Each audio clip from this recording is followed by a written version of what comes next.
to depart. The moment he saved me, his good grace he gave me, places left deep down in my heart. Great joy and knowing, with him I am growing, and I live around for him to depart. He gets sweeter, sweeter, sweeter as the days go by. He gets sweeter, sweeter, sweeter, sweeter, sweeter as the moments fly. This love is richer, deeper, fuller, sweeter. This love is sweeter, sweeter as the days go by. He gets sweeter, sweeter, sweeter, sweeter, sweeter as the days go by. He gets sweeter, sweeter, sweeter, sweeter, sweeter as the moments fly. This love is richer, deeper, fuller, sweeter. This love is sweeter, sweeter as the days go by. The more I trust him, the more I love him. There's nothing good for me he'll deny.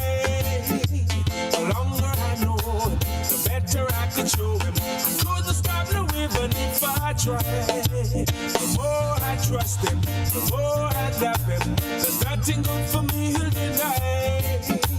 The longer I know him, the better I could show him. I couldn't stop no even if I tried. He gets sweeter, sweeter, sweeter, sweeter as the days go by. He gets sweeter, sweeter, sweeter, sweeter, sweeter as the moments fly. This love is richer, deeper, fuller, sweeter. This love is sweeter, sweeter as the days go by. He gets sweeter, sweeter, sweeter, sweeter, sweeter as the days go by. He gets sweeter, sweeter, sweeter, sweeter, sweeter as the moments fly. This love is richer, deeper, fuller, sweeter. This love is richer, sweeter as the days go by.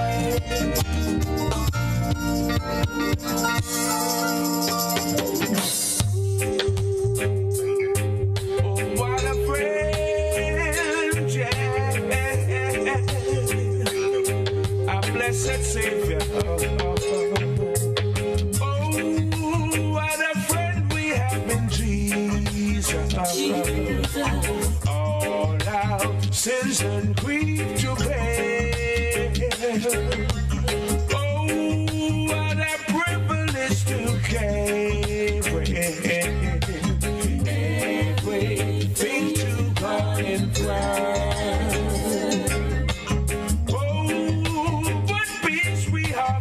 For faith. Oh, what needless pain we bear.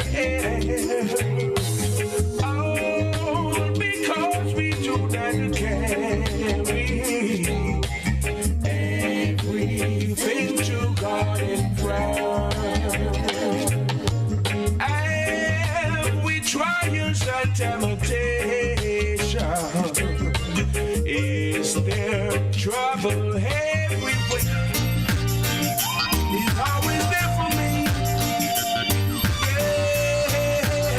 Yeah, yeah. No matter what the circumstances may be, no, God is always there for me. Yeah. Through the sunshine or through the rain, through the pleasure or through the pain, God is always there for me. So I met this old man. He was so poor, didn't own a bed, so we slept on the floor. He's always smiling, never heard him complain. He said I've proven God again and again. So no matter what the circumstances may be,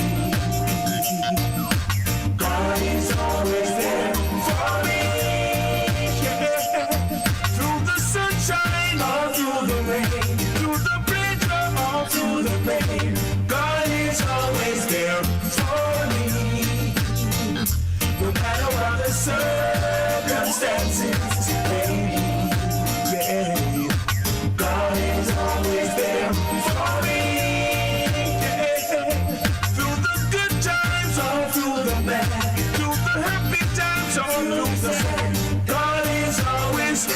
favor me.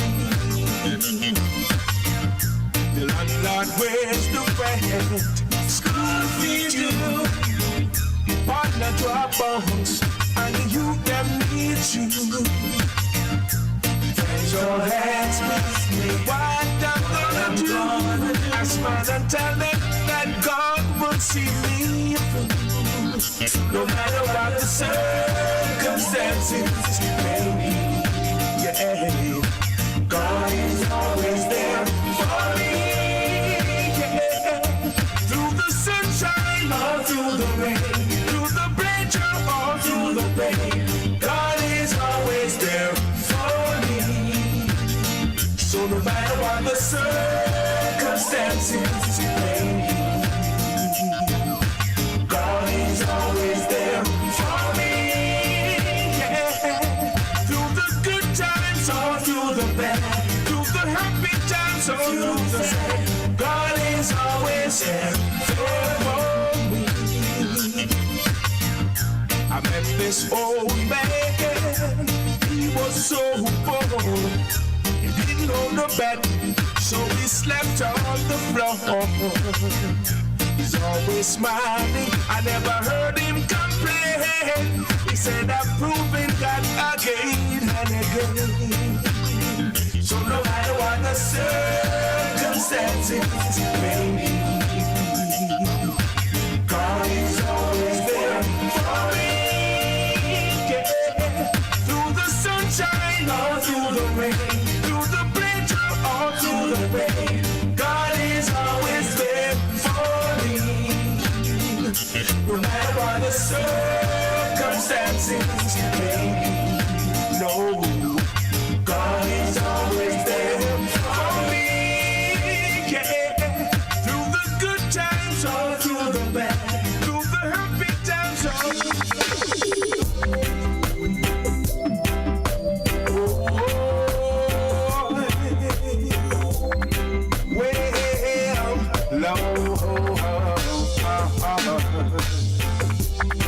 when you're weary and feeling small, when tears are in your eyes, I will drive them home. Oh, well, yeah, I'm on your side. Oh, when times get rough, and friends just can't leave.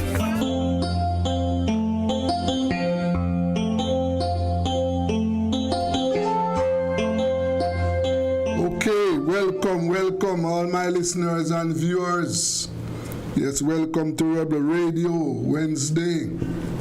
Yes, today Wednesday. And as usual, we have lots of information for you.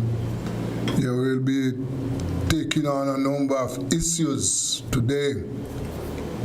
You know, today is food security, and we have to look at the agricultural sector to see how we are doing, how we are preparing ourselves to feed ourselves, and how the farmers are recovering from this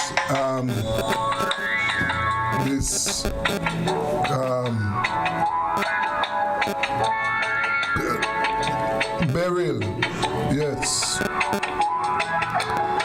Well, we also, want to go overseas to look at that presidential debate last night.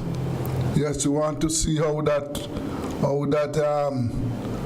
went on, and we have been taking a look at what is happening to the ganja plantation in Jamaica. Yes, we want to see what is happening to them. We were supposed to be talking to Mr. Lloyd Daguilar also. Yes. We're supposed to be talking to him about the Jamaica's decision now to send our forces to Haiti. Yes. But I don't know. I tried reaching my friend Lloyd Daguilar and not getting through. Yes. Let me try and call him and see what happened here. I tried him this route and it wasn't working at all, so let me see if I have him now. I'm not getting through. Yes, not getting through at all.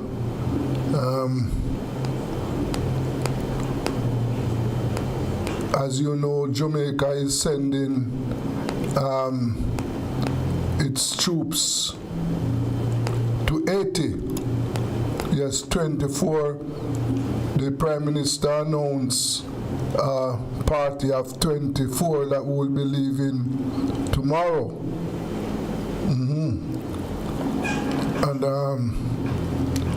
so we will follow up that for you to see how that is proceeding. We are also going to be talking to the Asian America Foundation, members of that foundation there. We are going to be talking to them later. We have with us now Mr. Delroy Johnson from the ganja industry. Mr. Johnson, good evening. Yes, sir. Good evening. How are you doing? Well, I'm supposed to be doing okay, sir. Yeah, So, man, I'm doing good. How about you? yeah, what is happening to the industry these days, sir? Well, what we have seen in the industry is a huge lull in all aspects of the industry, and the level of uncertainty continue to grow. We've seen the amount of investors that pour in immediately after legalized went down significantly. We have seen where the interest in the industry from certain people gone down. We have seen where the promises made by government gone down. And the only people that constantly remain in the industry are the indigenous farmers who rain or shine. They're going to continue to produce, even if the price went down, as we are seeing on the international market, especially like in Canada, the prices are down. The farmers, those who have been in it and those who have suffered all along, have continued to farm, continue to produce. And they have the right thing, but the system still not dealing with them properly. Even as far as the CLA original rule is concerned, they were supposed to buy the cannabis from the local farmer. If you check the regulation, you can see it in there. Because I've spoken to some people from CLA, and they even said they're going to change that, but it's still up, it's still in there, it hasn't changed. They were supposed to buy the cannabis. They haven't been doing that. So the local market continues to flourish outside of the regulatory system, because very little has been done since 2015 to help the traditional farmer, to help those who have suffered for decades and decades, to bring this industry to where it's at today. Yes. So you say as it stands right now, the indigenous farmers are standing by themselves.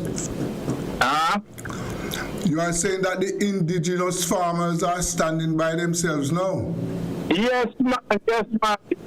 Look at what happened with Derry.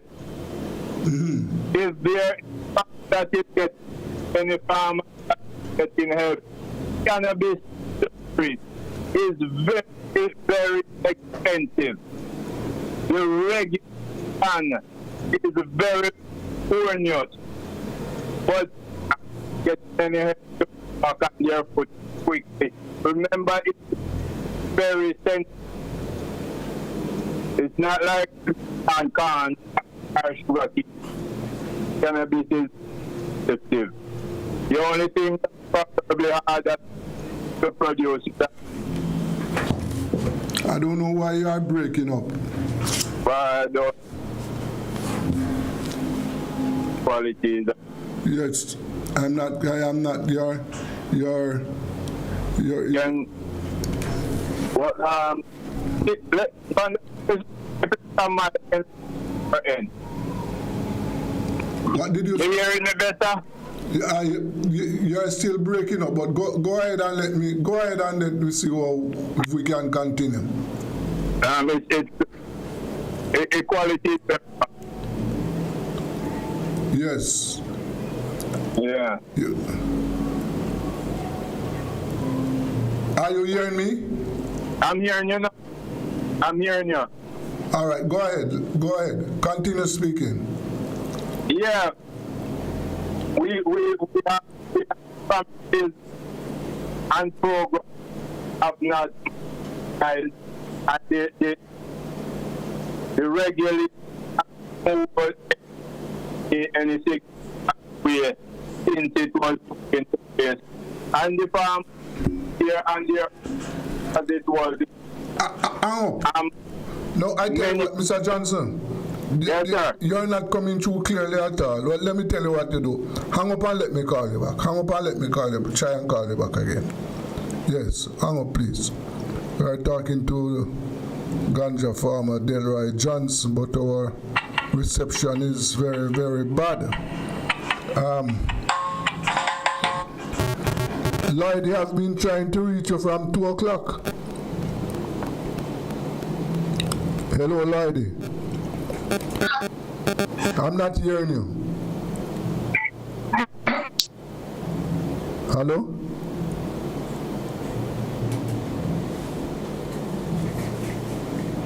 Hello, lady.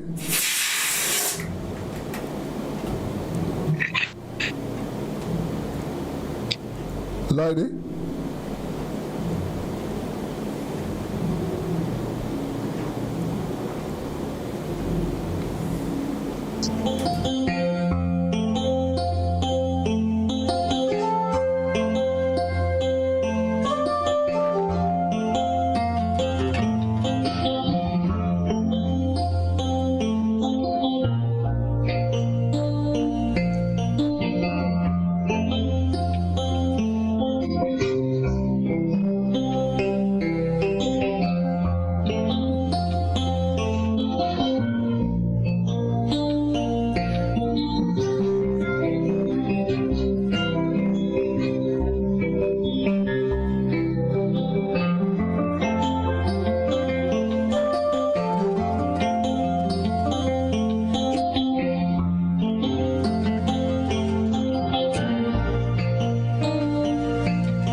Get new budget supplies. Do-it-yourself professionals and contractors. This is the sale for you.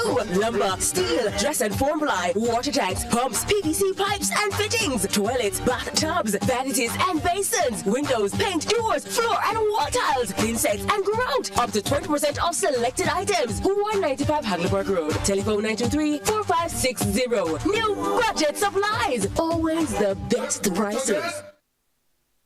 Steven! Steven! Grandpa, why you dressed up, sir? Where you going? But see ya.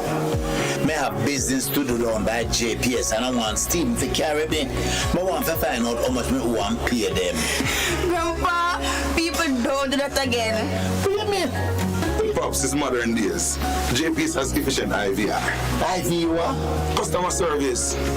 They did all over the phone. We have recognized the number that you are calling from as being attached to account number Then 301842. how them get me new number and how them know it's me. Grandpa, I updated your account with your new number. So when you call JPS, they already know it's you. So them just going to give you your information.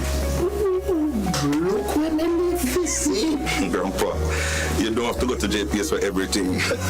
Thank God for you no young people.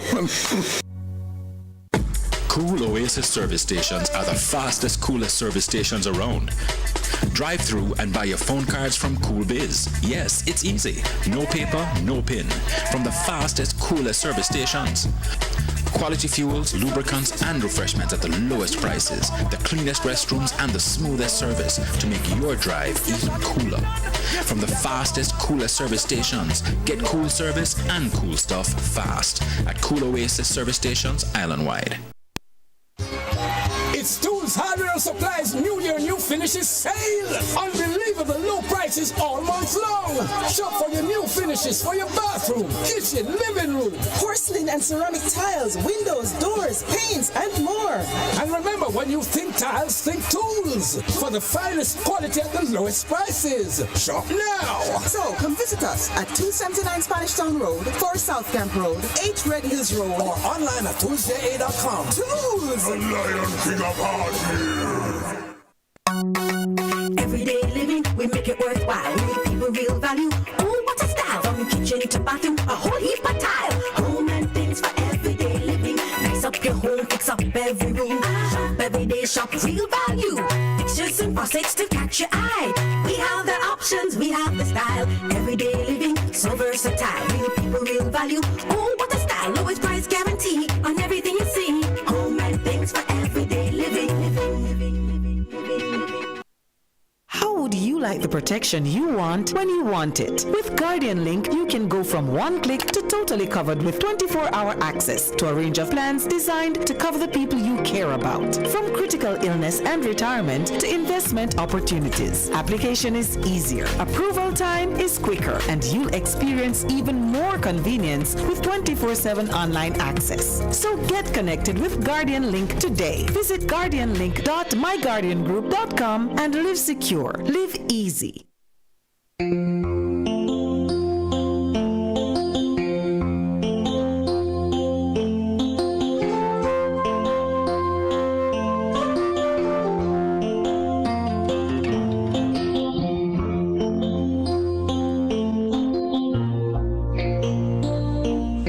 Welcome back to Rebel Radio. We are talking to one of our ganja farmers, Mr. Delroy Johnson. Yes, Mr. Johnson, before we took the break, you were telling us that the farmers are standing by themselves. They have been left alone. Yes. Yes, so I would imagine that like other farmers, the ganja farmers, they suffered some serious damage as a result of the hurricane. Yes, man. You know, the hurricane mainly hit on the western coast here. And a lot of farmers have lost their entire crop. A few have saved a little bit, but most of it has been lost to the hurricane. Mm-hmm. But the industry itself has not been moving in any significant way to help the small farmers. There's no financing, no land, regulation, stagnant, and stuff like that. No investors, most of the investors, them already pull out. Most of them is already pull out. That part of it is due to, yes, regulation, but also through the change in global financial situation, where cannabis is very risky, and all of those billion-dollar companies that just came in the early part, they can get easy money now, easy income on their investment. So they have pulled out and gone to put their money in safer investment. The time is right for the government to free up the cannabis, free up the industry,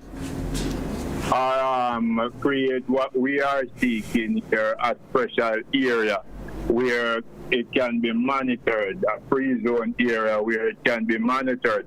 I know we have global responsibility in terms of the INTB and so forth, but it can be monitored just like something similar, not necessarily like the Maroons, but an area where cannabis, everything cannabis can be allowed and monitored and follow the regulation. If we can't get it at this time totally freed up, because the government is not helping. You cannot take subsistence farmers out of the bushes and over the hills and put them up against the big-time capitalist billion-dollar companies. It's not ready. Government have to help, or we have to put a special framework into place. We are at the Westmoreland Hemp Palm Ganja Farmers Association, where I'm the chairman. We are advocating for some time now to create the industry down here in Jamaica instead of focusing a lot of energy and export. Once we create the industry here, we will see people come, because in the days when people used to come in, because many of them believe that it's free. But not only that, we are aware, we know that there's 2.5 million tourists that are just awaiting Jamaica to get into a position to accommodate them.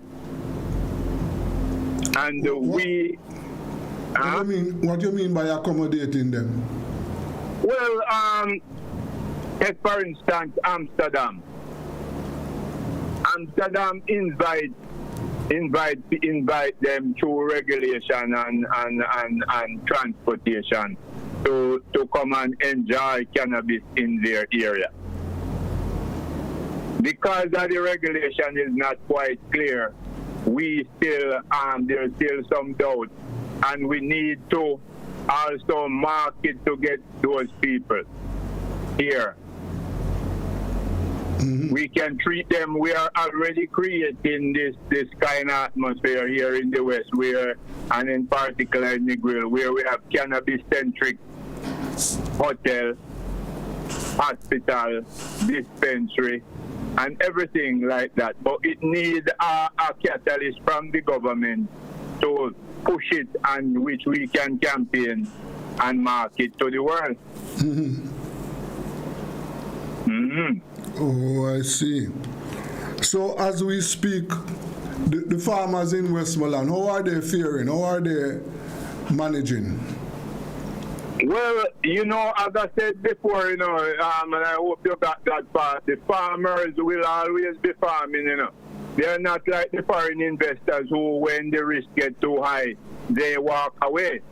Or when they think they don't like the regulation, they walk away.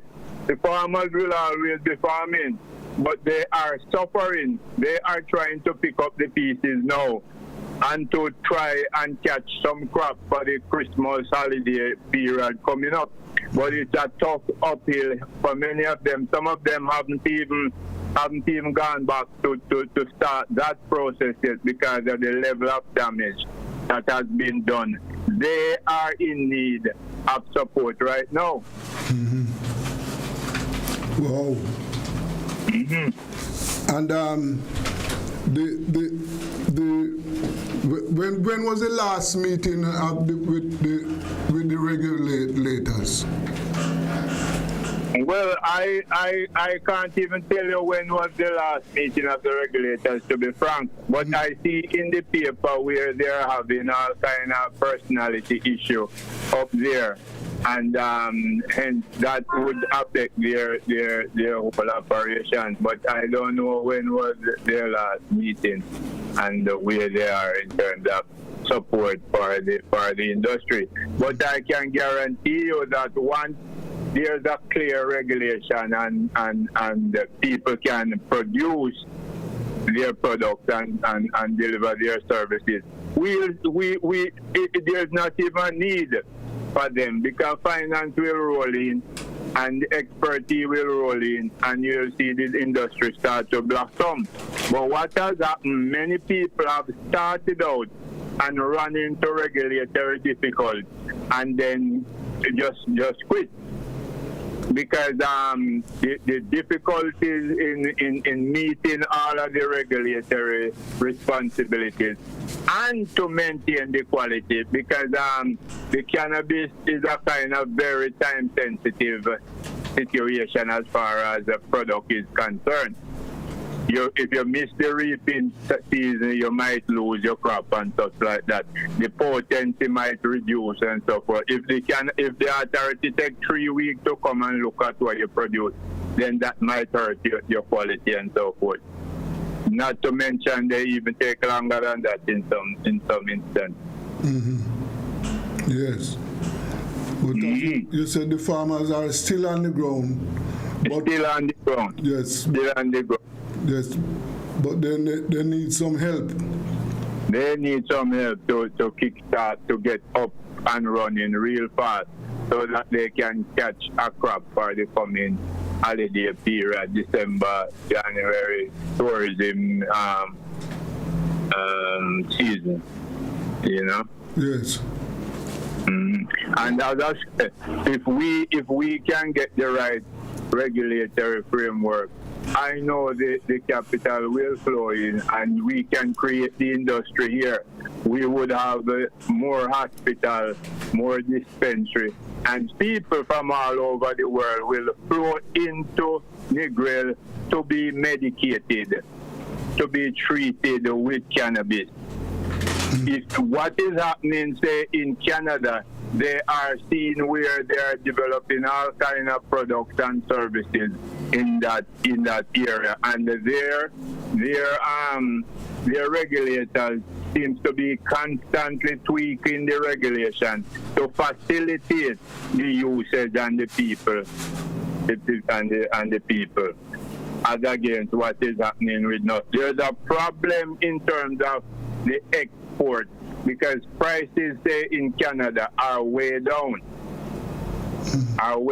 There's a saturation in production in that major market.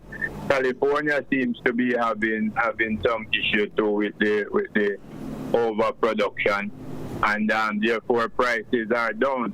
But maybe it's a good time for us to now grab back the initiative which we in Jamaica have started, and have a lot of people came here from all over to look at what we are doing and do their own things and are ahead of us now in terms of how they are supporting their farmers, how they are helping them with finance, how they are helping them with land, you know, how they are helping them with technical assistance. Okay. Well, I tell you what, Mr. Johnson, we will have to continue this discussion. Yes. I hope to get some word. I'm going to make some contact with the authorities to find out what they are doing. And yes. In the meantime, you know, let us keep this platform is open for us to discuss the industry, because it is an important industry and we don't want it to die. Yeah, man, the industry, as the paper said, it's a green gold, you know. Yes. And if we get the right regulatory framework and support, the future is ours.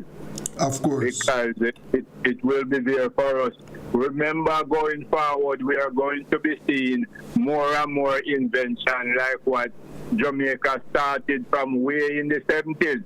Yes. And continue. So once they get the right framework, I am trying to get, listen what happened. We invented Kenasal and Asmasal from way back when. And people are contacting me for those products. And I can't find it nowhere.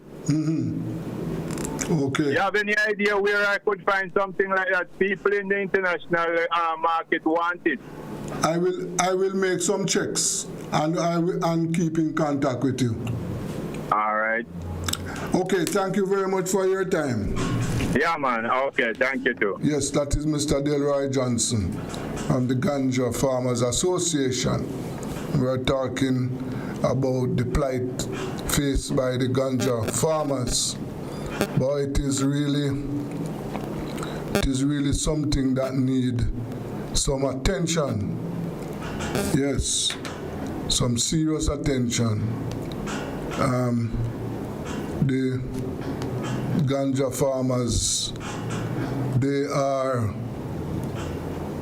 over there, out there, they are having problems. And they don't know what to do. Lady? I'm here. Okay. We are now going to turn our attention over. Listeners and viewers will recall that Jamaica is one of the participants in this multilateral agency assistance in Haiti. Jamaica has agreed to send troops to Haiti, and our first contingent of 24 is supposed to leave the country tomorrow. Well, public commentator and journalist Lloyd Daguilar has been up against this move.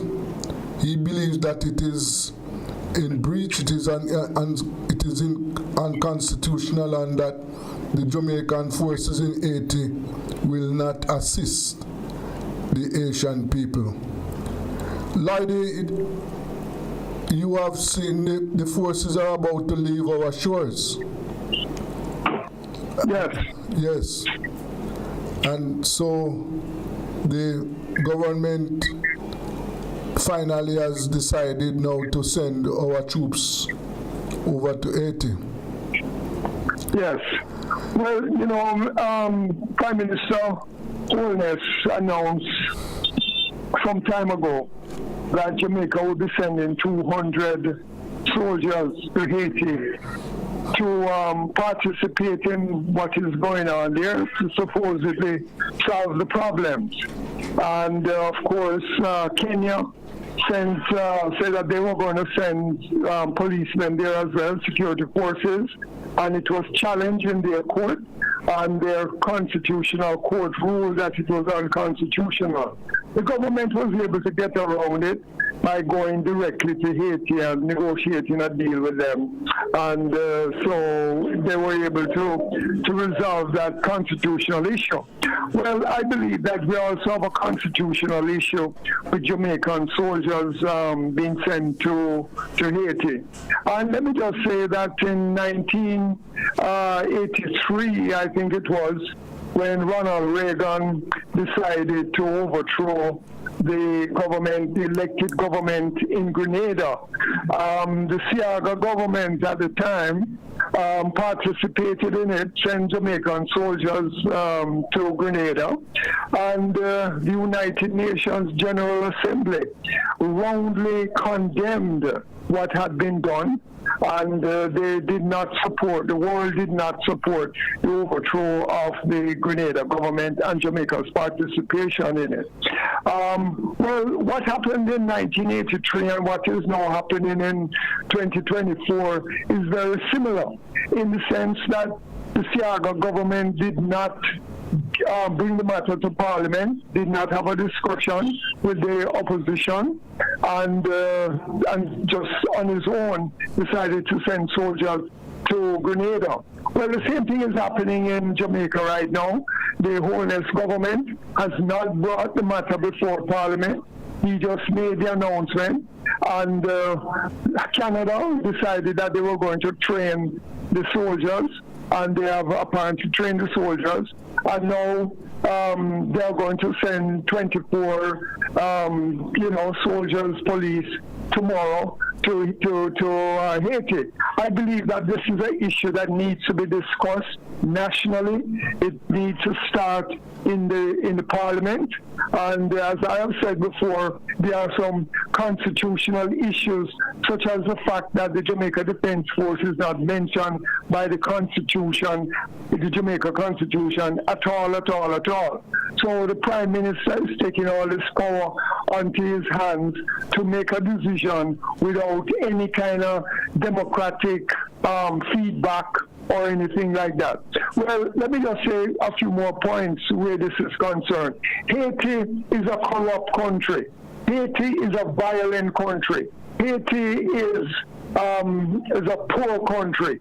And so what is happening there is that the people are rebelling against the corruption and the poverty, and they're trying to bring about a solution. It's very convenient for them to be saying, boy, the people who are trying to overthrow the government are gangsters.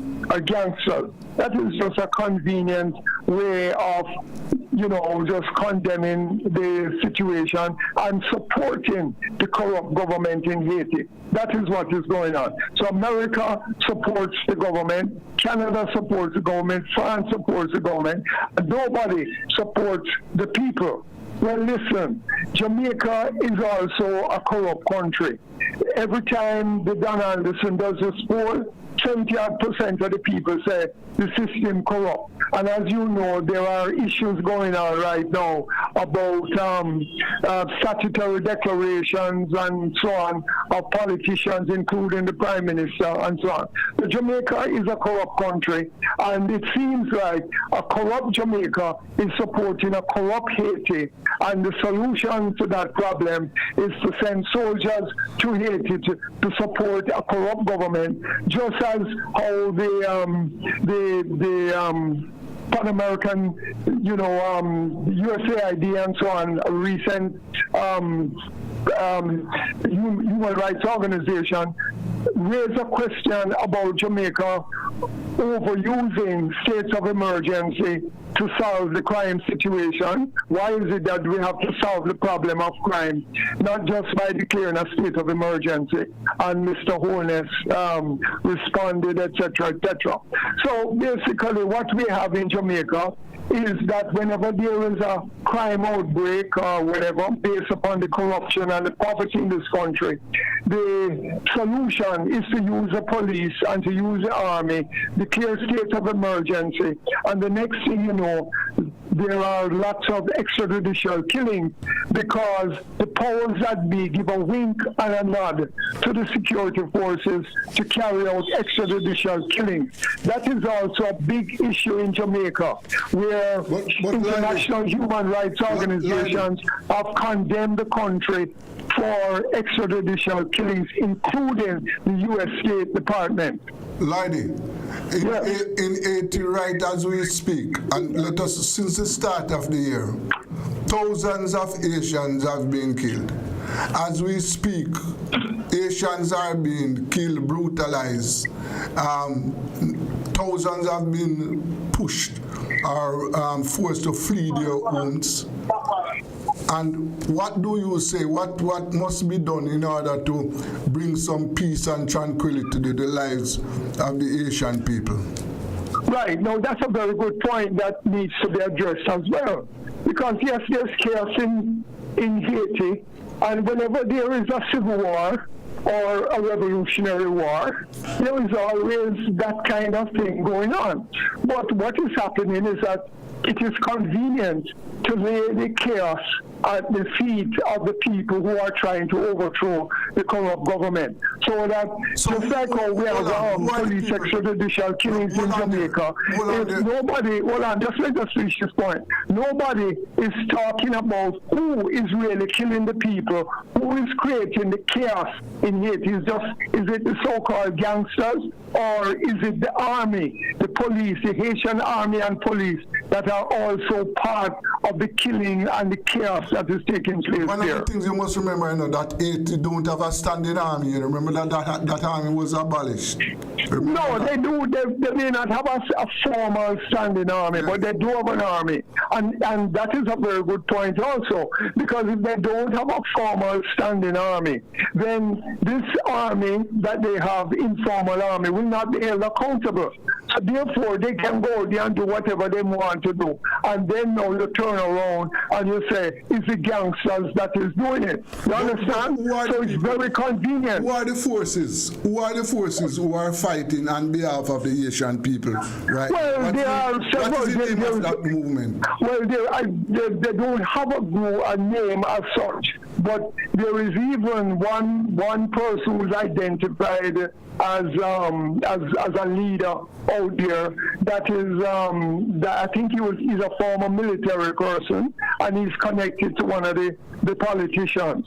So what we really need, Desmond, is for a sit-down discussion conference amongst the government, the informal government that you have, and the so-called gangs. Sit down and discuss how can we resolve this problem. Nobody is taking that position. All they see is that we have to eliminate the gangs and then we will have peace. But you will not have peace, and peace has not been going on in Haiti for decades and decades and decades, because you have corruption, you have violence, and the people, just like how they made their revolution in the early 18th century and had to overthrow the French who were there carrying out of slavery and all that kind of stuff. United Nations forces have gone to Haiti, destroy the country, rape the women, do all that kind of stuff. So we have to remember that what is happening in Haiti is very deep. It's deep, it's historical, and it's not just the Haitians and the gangs that are doing it. The big powers have gone there, exploit the country, create poverty, and all they need is a corrupt government to support them.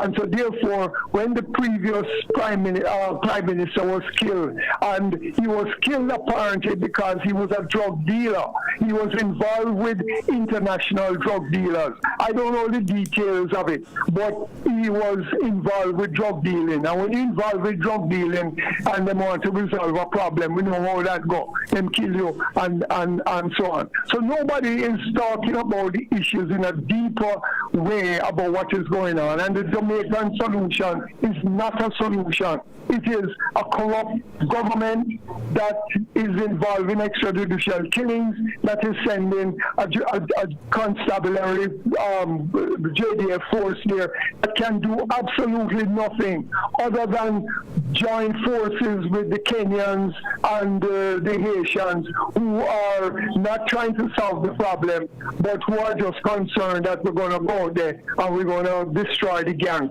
They can never destroy those so-called gangs, because what is happening is rooted in the poverty, the underdevelopment, and the exploitation of what is happening in Haiti and has been going on for decades and centuries.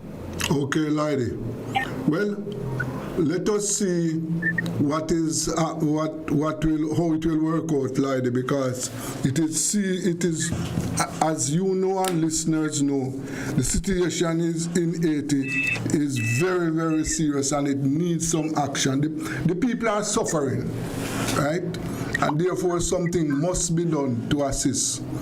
So something must be done, but we must not support what our government is doing, because our government is not providing a solution to the problem. It is unconstitutional, and we try to have a little placard protest in in Mandela Park today, and we're going to have more protests, and we are going to speak out loud and clearly against what is happening and talk about what the solutions should be to what is happening in Haiti.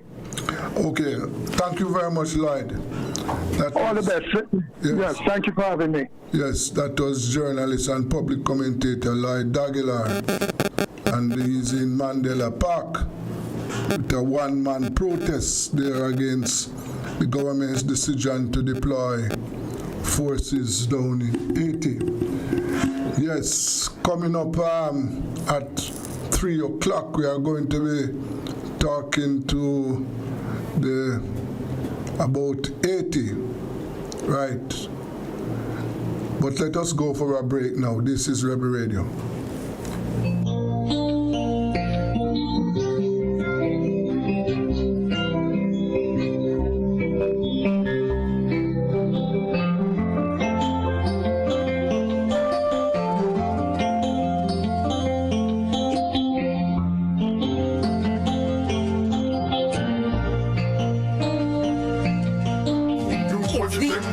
Sale at New Budget Supplies. Do-it-yourself professionals and contractors. This is the sale for you. Lumber, steel, dress and form ply, water tanks, pumps, PVC pipes and fittings, toilets, bathtubs, vanities and basins, windows, paint, doors, floor and wall tiles, insects and grout. Up to 20% off selected items. 195 Hagelberg Road. Telephone 923-4560. New Budget Supplies. Always the best prices. Steven! Steven! Grandpa, why you dress up, sir? Where you going? But see, I have business to do down by JPS and I want Steven to carry me. I want to find out how much I want to pay them. Grandpa, people don't do that again. What do you mean? Pops, it's modern days. JPS has efficient IVR. IVR? Customer service.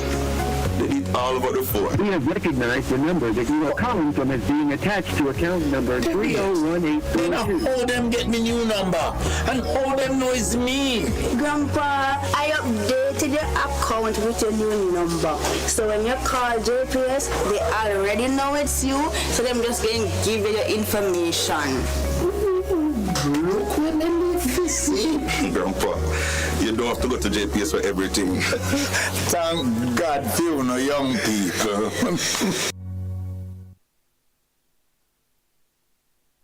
Cool Oasis service stations are the fastest, coolest service stations around. Drive through and buy your phone cards from Cool Biz. Yes, it's easy. No paper, no pin. From the fastest, coolest service stations. Quality fuels, lubricants, and refreshments at the lowest prices, the cleanest restrooms, and the smoothest service to make your drive even cooler. From the fastest, coolest service stations, get cool service and cool stuff fast at Cool Oasis service stations island-wide. It's Tools, Hardware and Supplies New Year, New Finishes sale. Unbelievable low prices all month long. Shop for your new finishes for your bathroom, kitchen, living room. Porcelain and ceramic tiles, windows, doors, paints, and more. And remember, when you think tiles, think tools. For the finest quality at the lowest prices. Shop now. So come visit us at 279 Spanish Town Road, 4 South Camp Road, 8 Red Hills Road, or online at toolsja.com. Tools! The Lion King of Hard Years. Everyday living, we make it worthwhile. We give people real value. Oh, what a style! From kitchen to bathroom, a whole heap of tile. Home and things for everyday living. Nice up your home, fix up every room. Shop every day, shop real value. Fixtures and faucets to catch your eye. We have the options, we have the style. Everyday living, so versatile. Real people, real value. Oh, what a style! Lowest price guarantee on everything you see. Home and things for everyday living.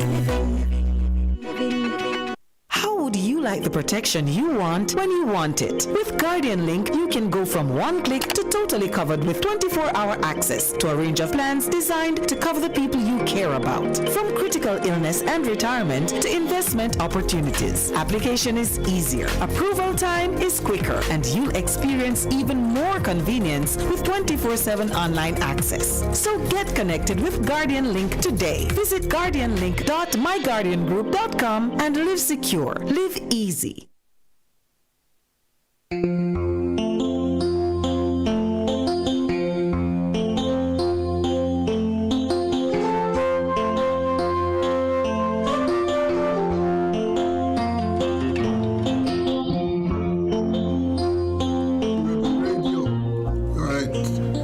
are going over to the United States now to talk about some Asian American affairs. Yes.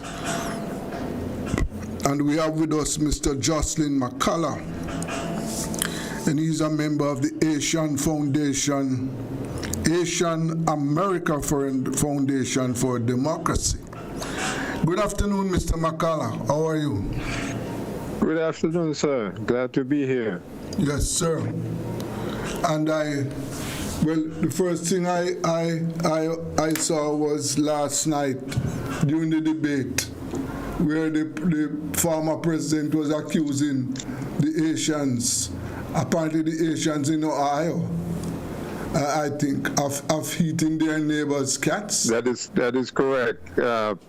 Former President Trump made it his business to cast the Haitians as invaders of a peaceful city, small city in Ohio, were determined to disrupt the lives of peaceful American citizens in that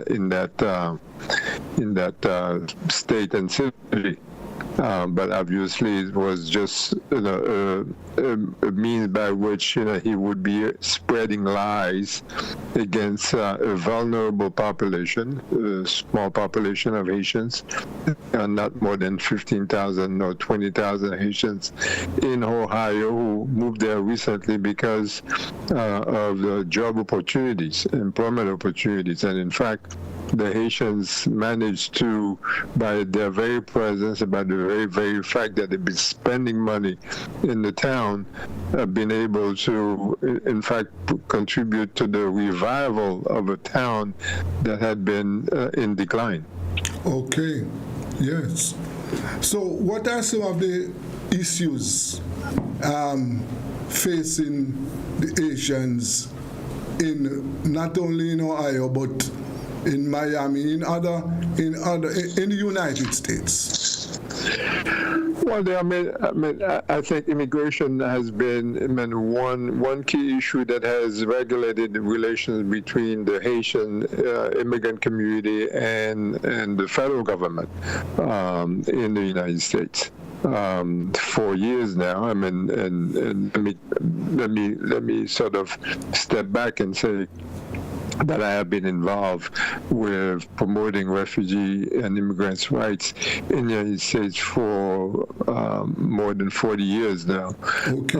And I've waged campaigns which involve litigation, which involve mass demonstrations, which involve rallies and lobbying, and including changes in laws on behalf of Haitian immigrants and refugees. So we've had a lot of successes, but we've had a lot of setbacks. But because Haitians are continuing to be a small minority among a minority group, immigrants or minority groups in the United States, they have been sort of the favorite targets of racist xenophobes in the USA, and currently Donald Trump and J.D. Vance, who are campaigning to regain or for the presidency, are now using this tactic, to split, to scare the American electorate into voting for them in the next elections that are scheduled for November. That's the reality. But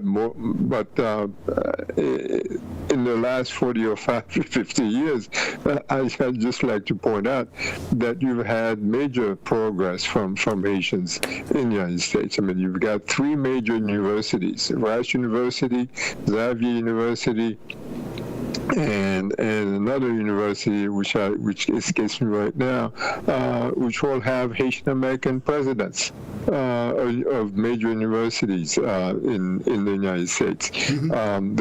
Currently, the budget director for New York City, which has a budget of more than $90 billion a year. The budget director is a Haitian American. Okay.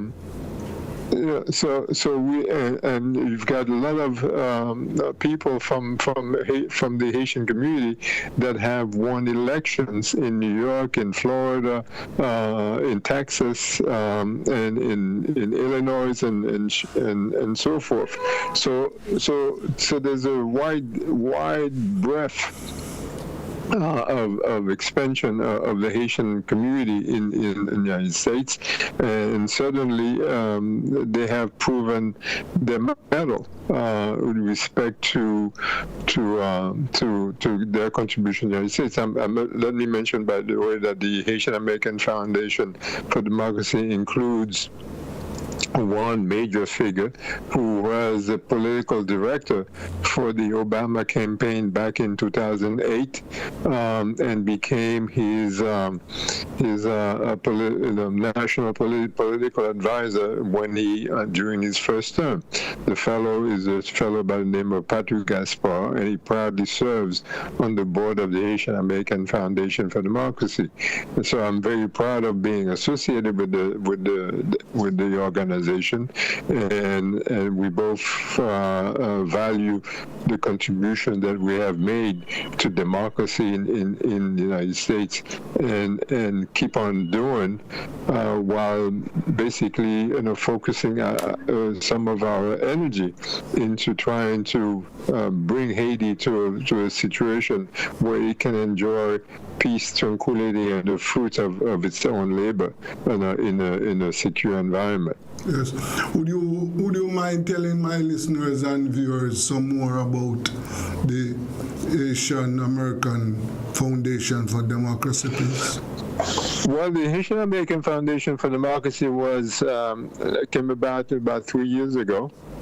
It was founded by a dozen people, and as mentioned, one of them being Mr. Patrick Gaspard, who is currently the head of the Center for American Progress, the president and CEO of the Center for American Progress, which is a major think tank located in Washington, D.C. And other members include a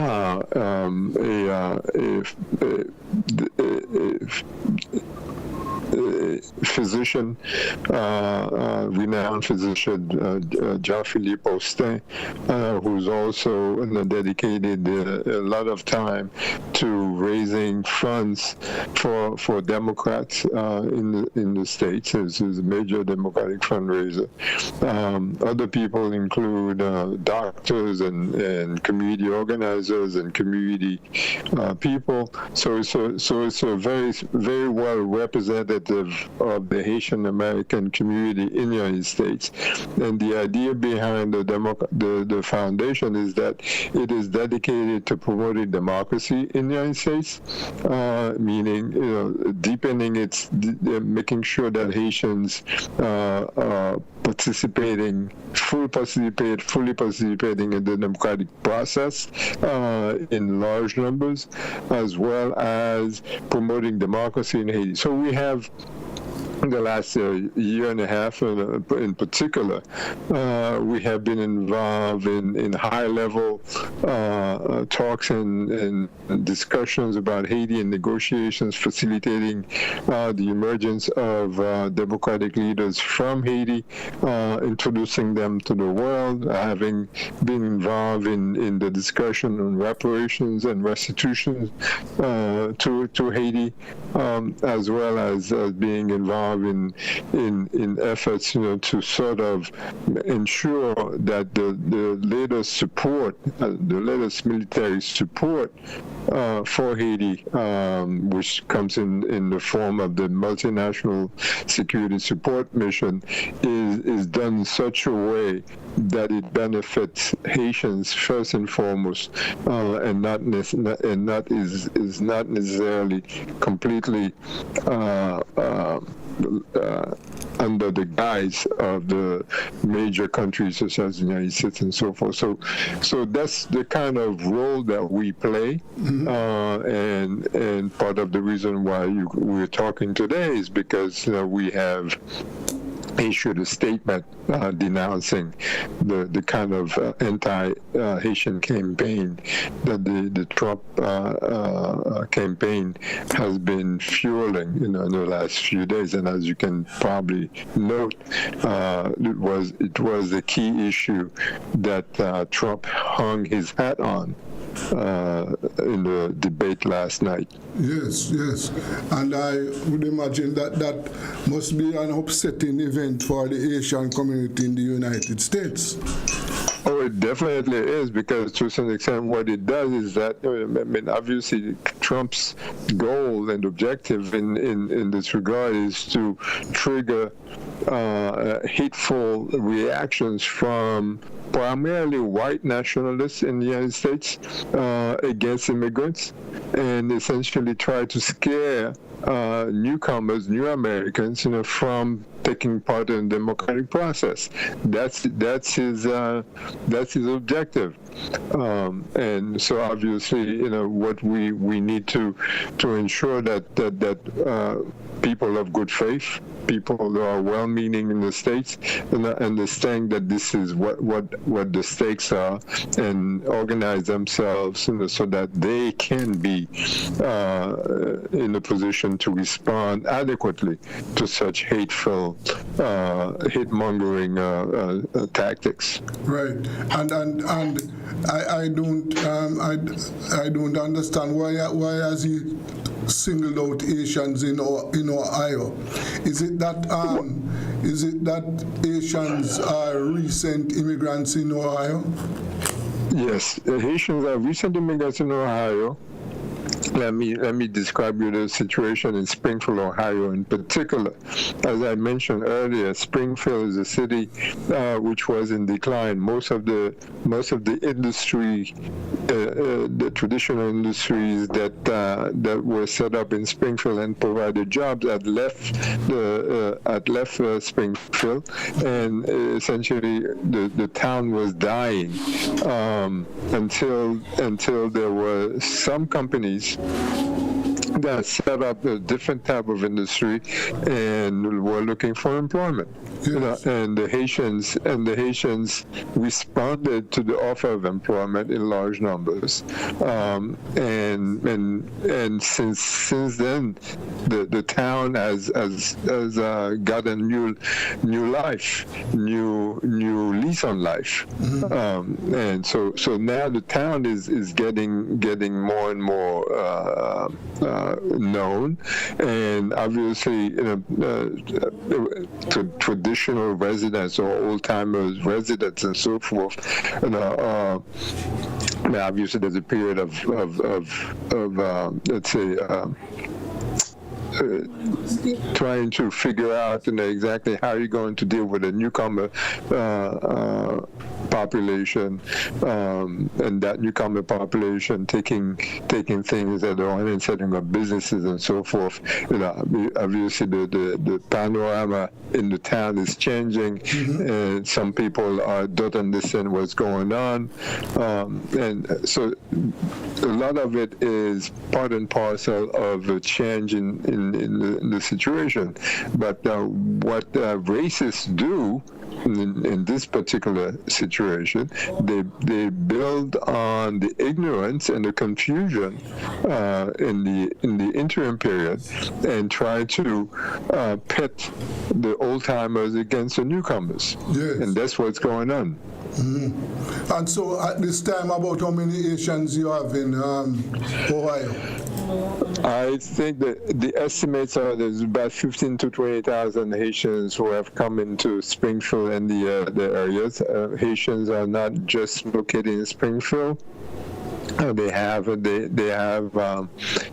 located in other parts of Ohio, and some of them have long-term residents. The one thing that I would know, by the way, is that the governor of Ohio is a fellow by the name of James DeWine, who has long been involved with Haiti.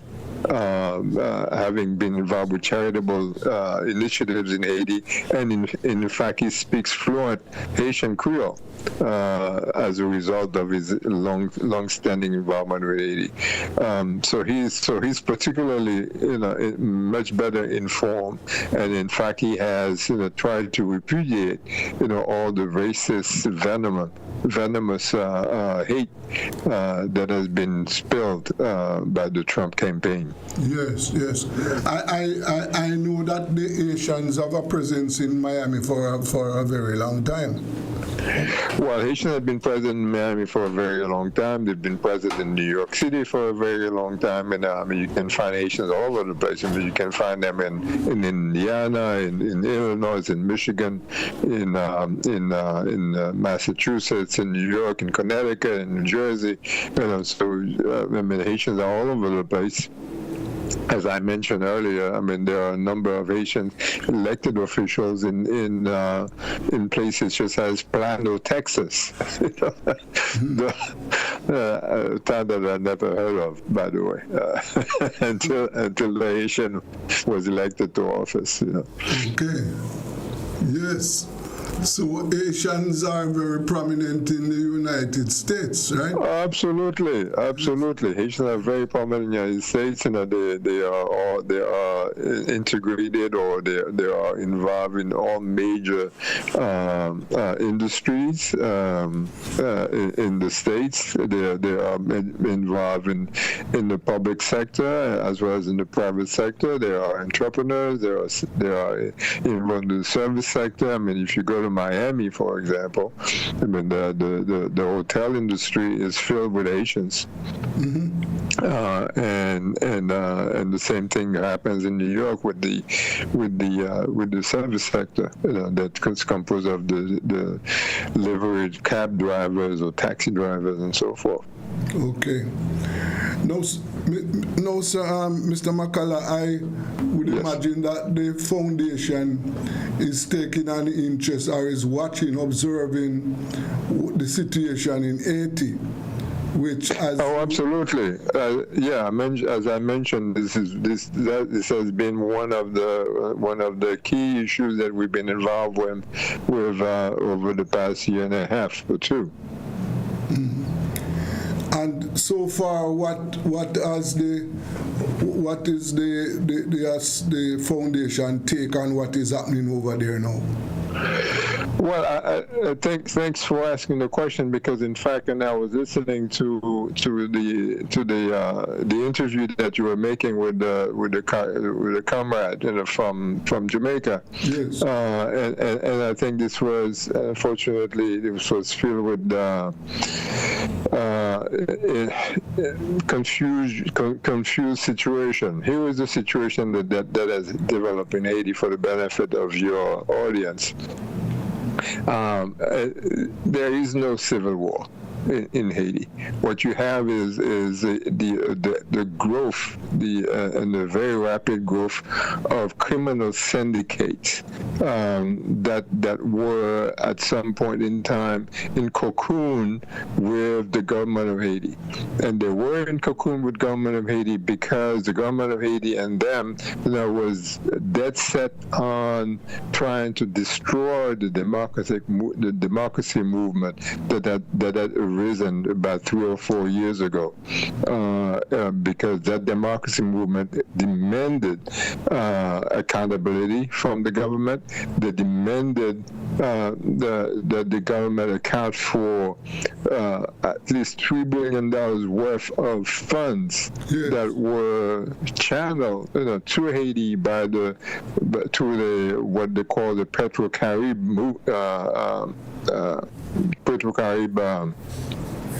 deal that Haiti had signed with Venezuela. So most of that money, most of the money that was supposed to be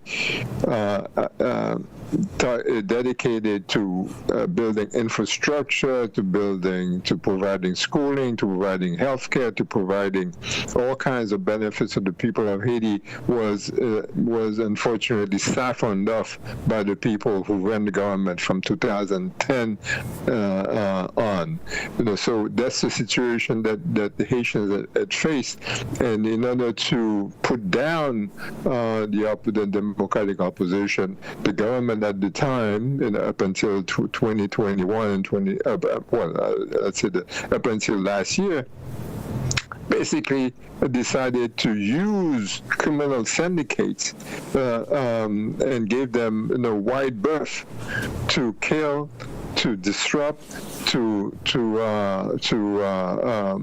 destroy the livelihood of people in the areas where there had been much opposition demonstrated against the government policy.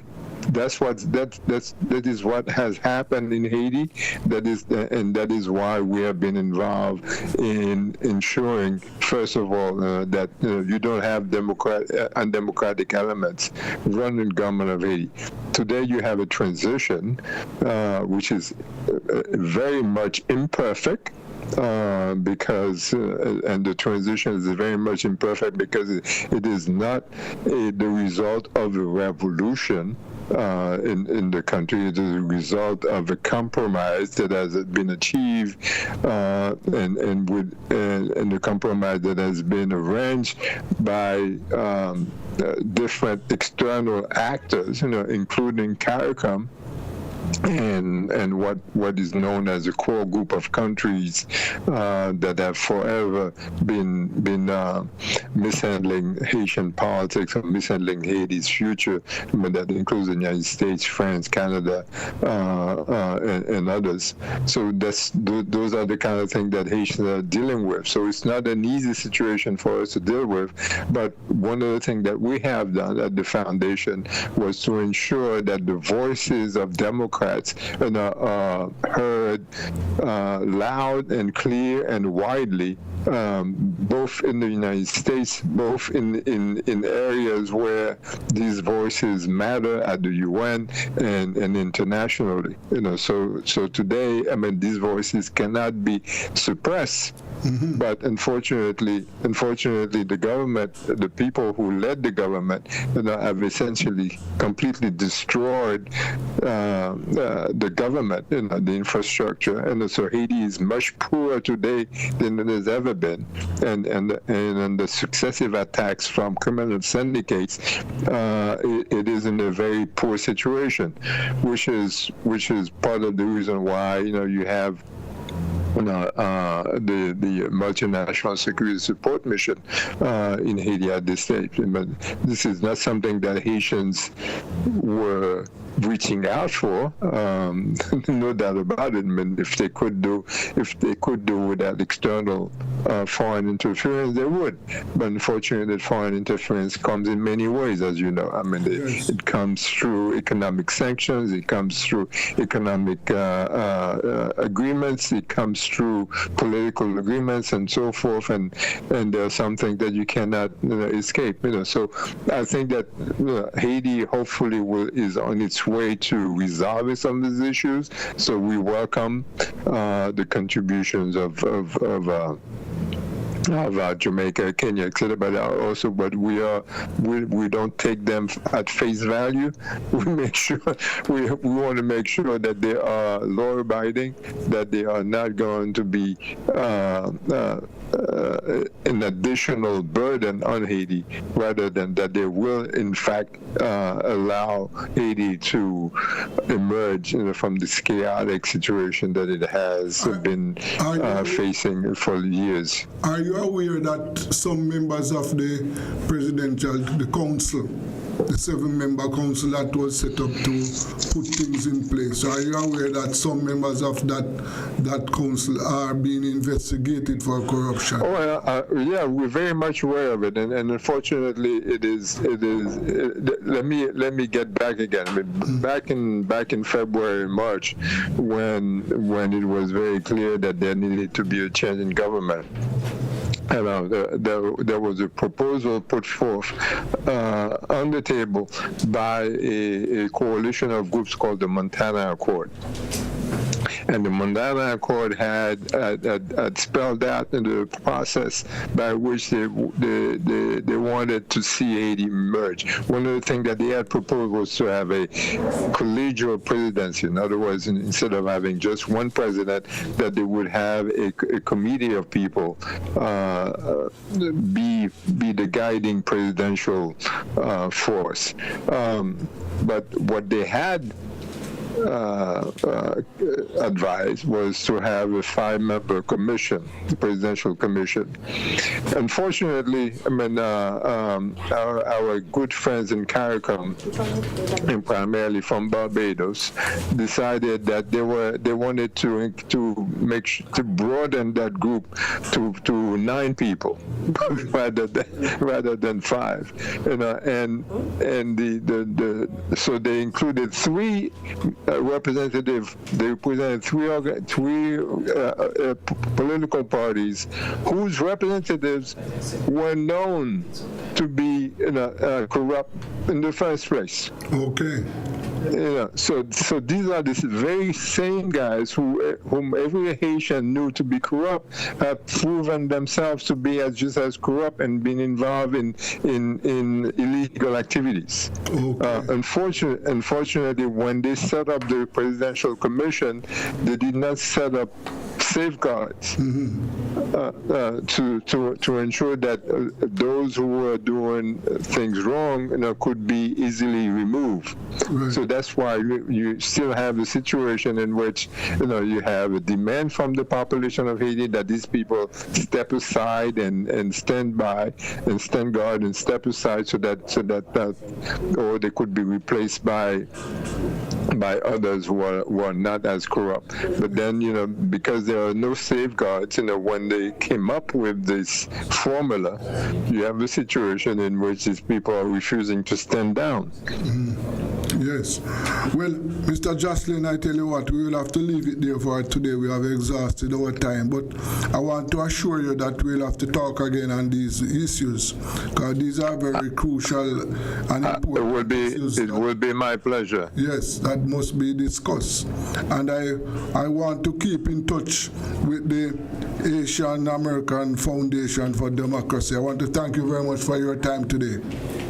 My pleasure. Thank you very much. Okay. Right. That was Mr. Jocelyn McCullough, the Asian America Foundation for Democracy. And we were talking about the Asian issues and what is happening. Let us go for a break. And now, this is Rebel Radio.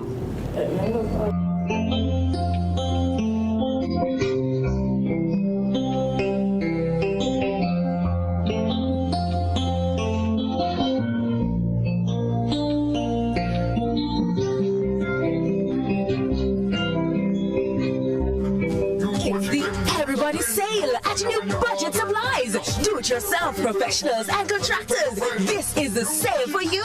Lumber, steel, dress and form ply, water tanks, pumps, PVC pipes and fittings, toilets, bathtubs, vanities and basins, windows, paint, doors, floor and wall tiles, insects and grout. Up to 20% off selected items. 195 Hagleyburg Road. Telephone 923-4560. New Budget Supplies. Always the best prices. Steven! Grandpa, why you dressed up, sir? Where you going? But see, me have business to do down by JPS and I want Steven to carry me. I want to find out how much me want to pay them. Grandpa, people don't do that again. What do you mean? Grandpa, Pops, it's modern days. JPS has efficient IVR. IVR? Customer service. They did all over the phone. We have recognized the number that you are calling from as being attached to account number 301842. Then how them get me new number? And how them know it's me? Grandpa, I updated your account with your new number. So when you call JPS, they already know it's you. So them just going to give you your information. Look where me live, see? Grandpa, you don't have to go to JPS for everything. Thank God for you know young people.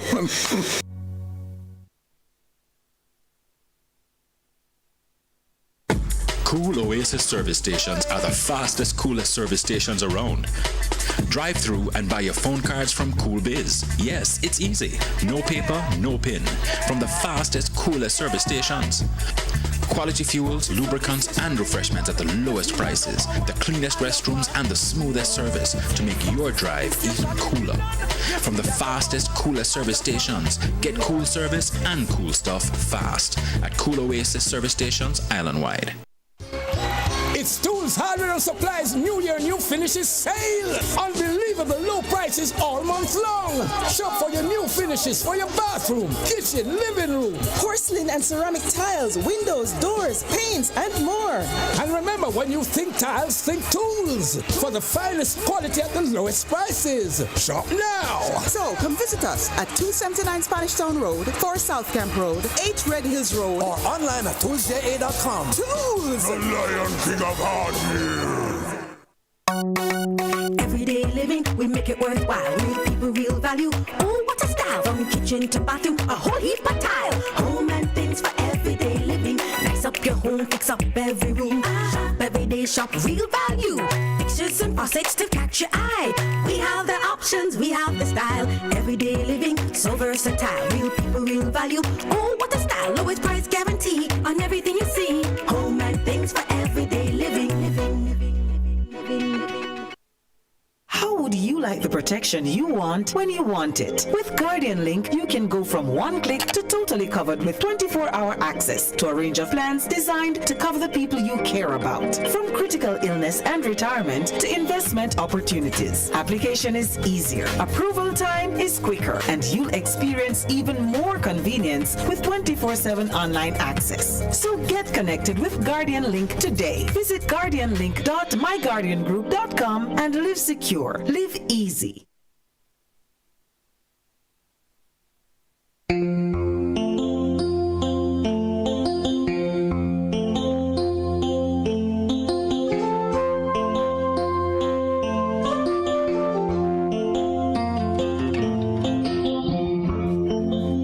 we are back on Rebel Radio. Welcome back. And we are still looking at what is happening in the United States. You know, last night there was a big debate between the two candidates. Democratic, our Jamaican girl there, Kamala Harris, and former President Donald Trump. They had a big debate last night. And if you are a Trump supporter, you are going to say that the former president won, and Kamala supporter is saying that she knocked him out. We have with us our international journalist, yes, Mr. Norris MacDonald. Yes, Norris. Good afternoon to you. Yeah, good afternoon, sir. Yes, sir. And so, what is your take on the debate last night? Well, my first thing is this. It's like she had some courage smoking that buckle. You know, courage when it gets scratched? Yes, of course. She had some courage. Yeah. And she put the courage to Trump and get him mentally confused, right? Okay. Then she take a guava stick. Yes. And she was all over him. He was battered and bruised, so much so he was talking and spit was foaming out of the mouth. Yes. You could see that psychologically he lost it, you know? Okay. So, yeah, I would say she won by overwhelmingly won. Oh, knockout. She knocked him out. Yeah, beat him first body like Tyson, then knock him out. Okay. Yes.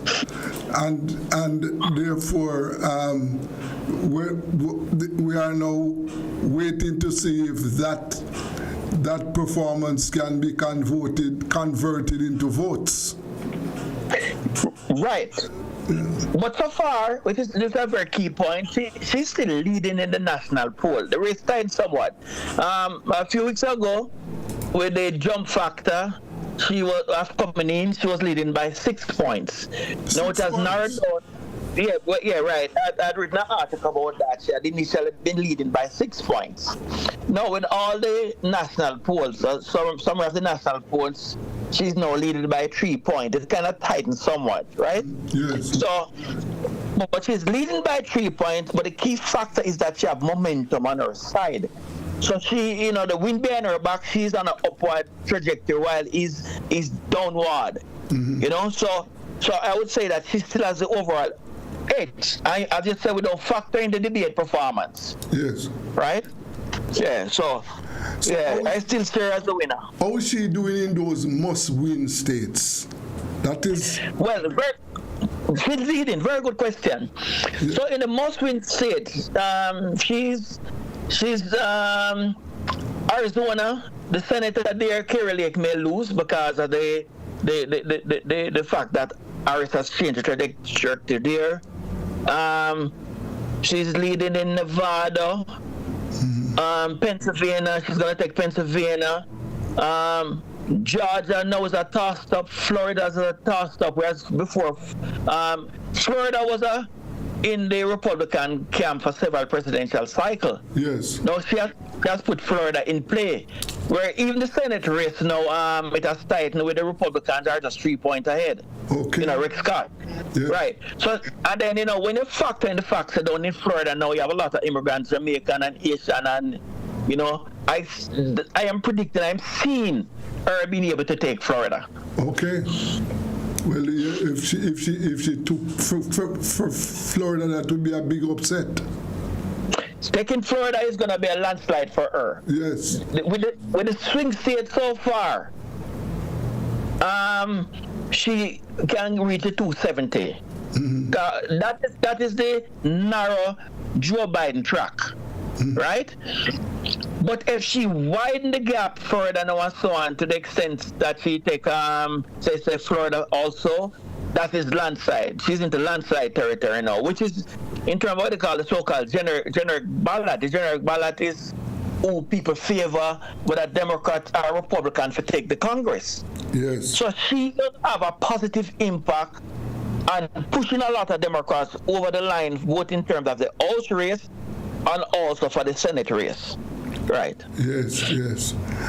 I gather that voters are still upset with her stance, her position on the Israeli-Palestinian issue. Yes, very correct. That's true. And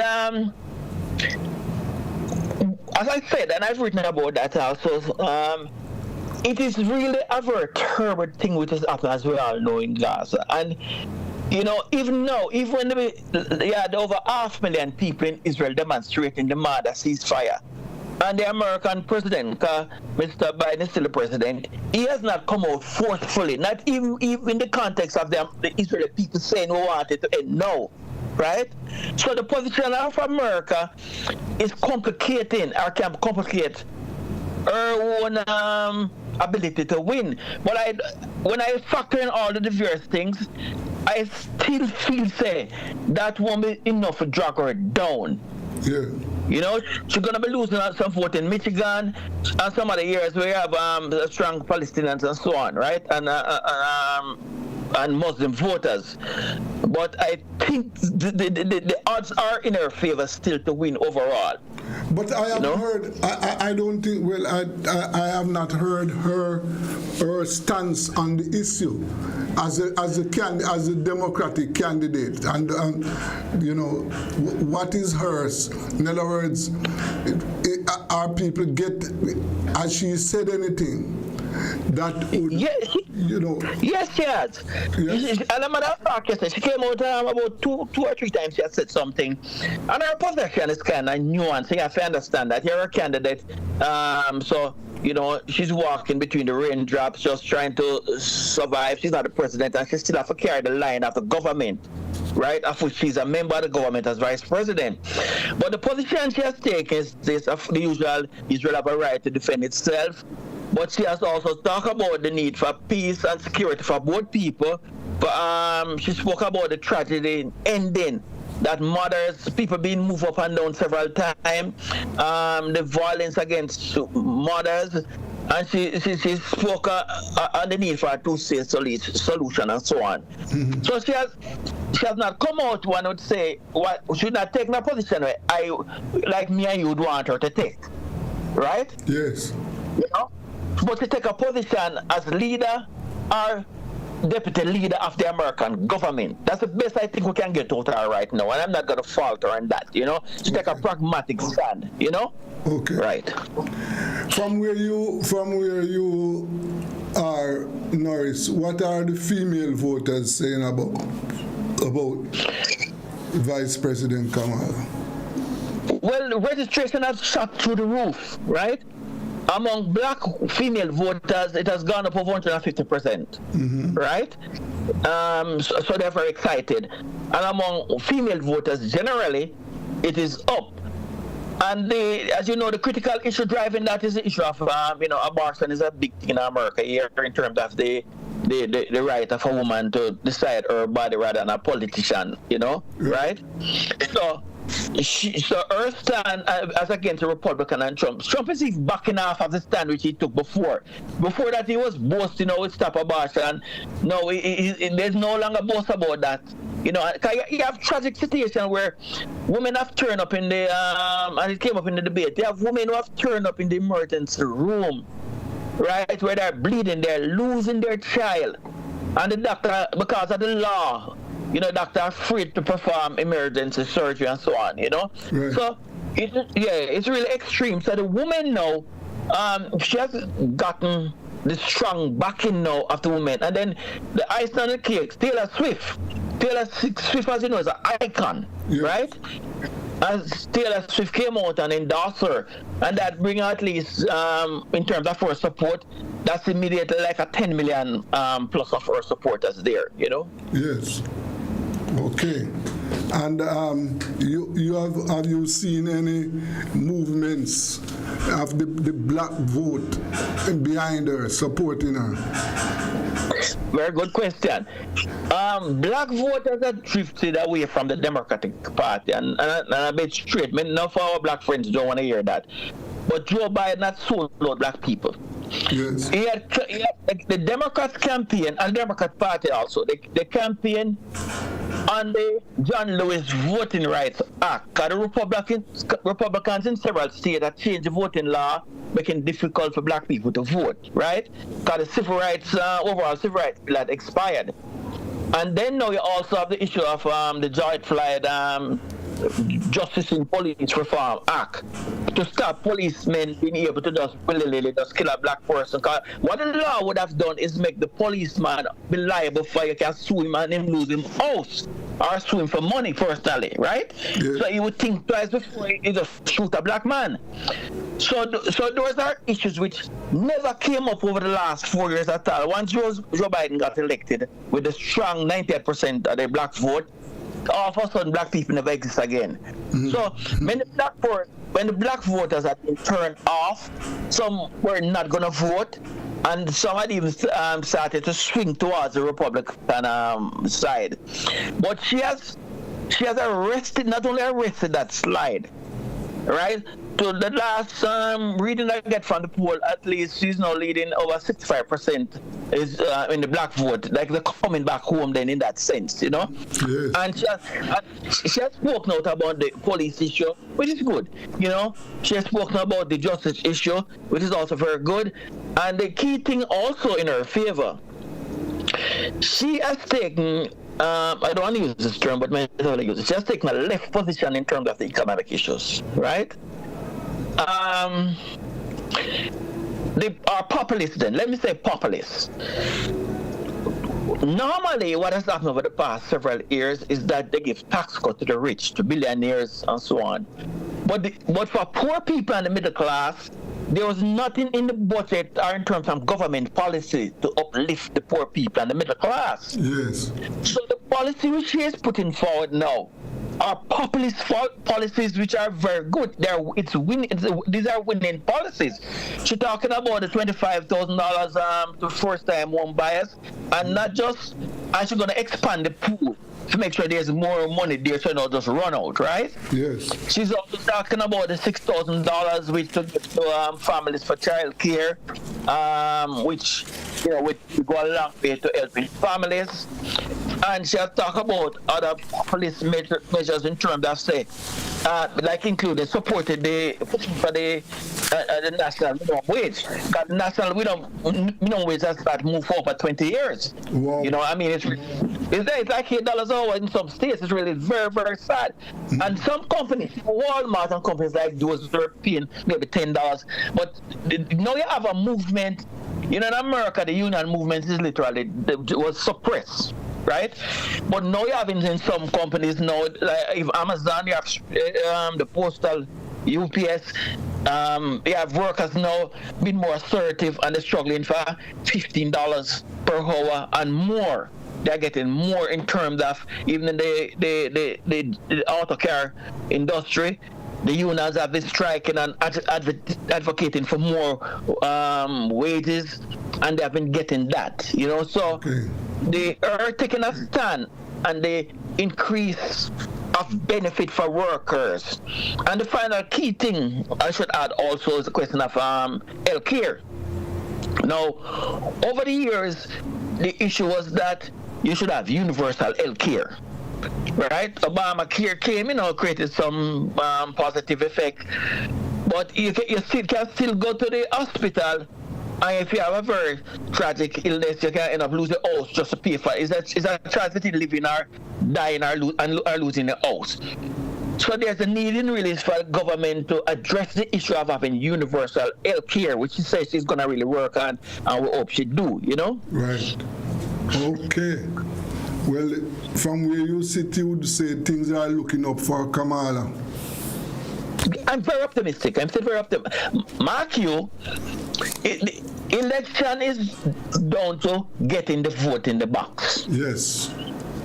Okay, we can rare all we want, but at the end of the day, you can make sure, like in Georgia the last time, they moved some polling station and put over the highway in the black areas. In other words, you have to run through car to go to the polling station, or you have to travel like 30 miles round to an exit. Yeah. So they're very dubious in the tricks they pull off in some of the states, right? So in terms of voter enthusiasm, in terms of registration, in terms of the likely pick of who you will vote for, those factors are still in our favor, right? So these are the key things now. And like when Taylor Smith gave the nomination endorsement, she also mentioned the issue that people must go register and vote early.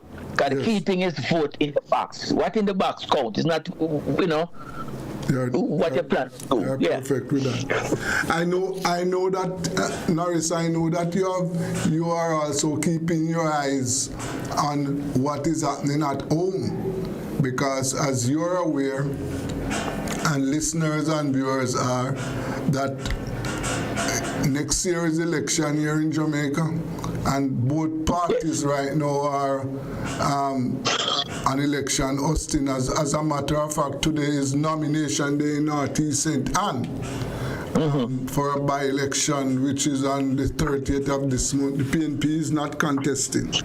But what are you seeing so far when you put your political lenses? Well, elections about who wanted the most. It's about the political party who want to win, who have the ability to win, and who are willing to go out and work to win. So it comes down to, in that simple sense, who wanted the most. Yes. It can't be a matter, say, boy, a political party who upset because people don't like that guy or that party, then they go and vote for you. No. Yeah. So in other words, then the plus factor on the side of the Prime Minister is that they have a lot of the Chinese money which they are spending, right?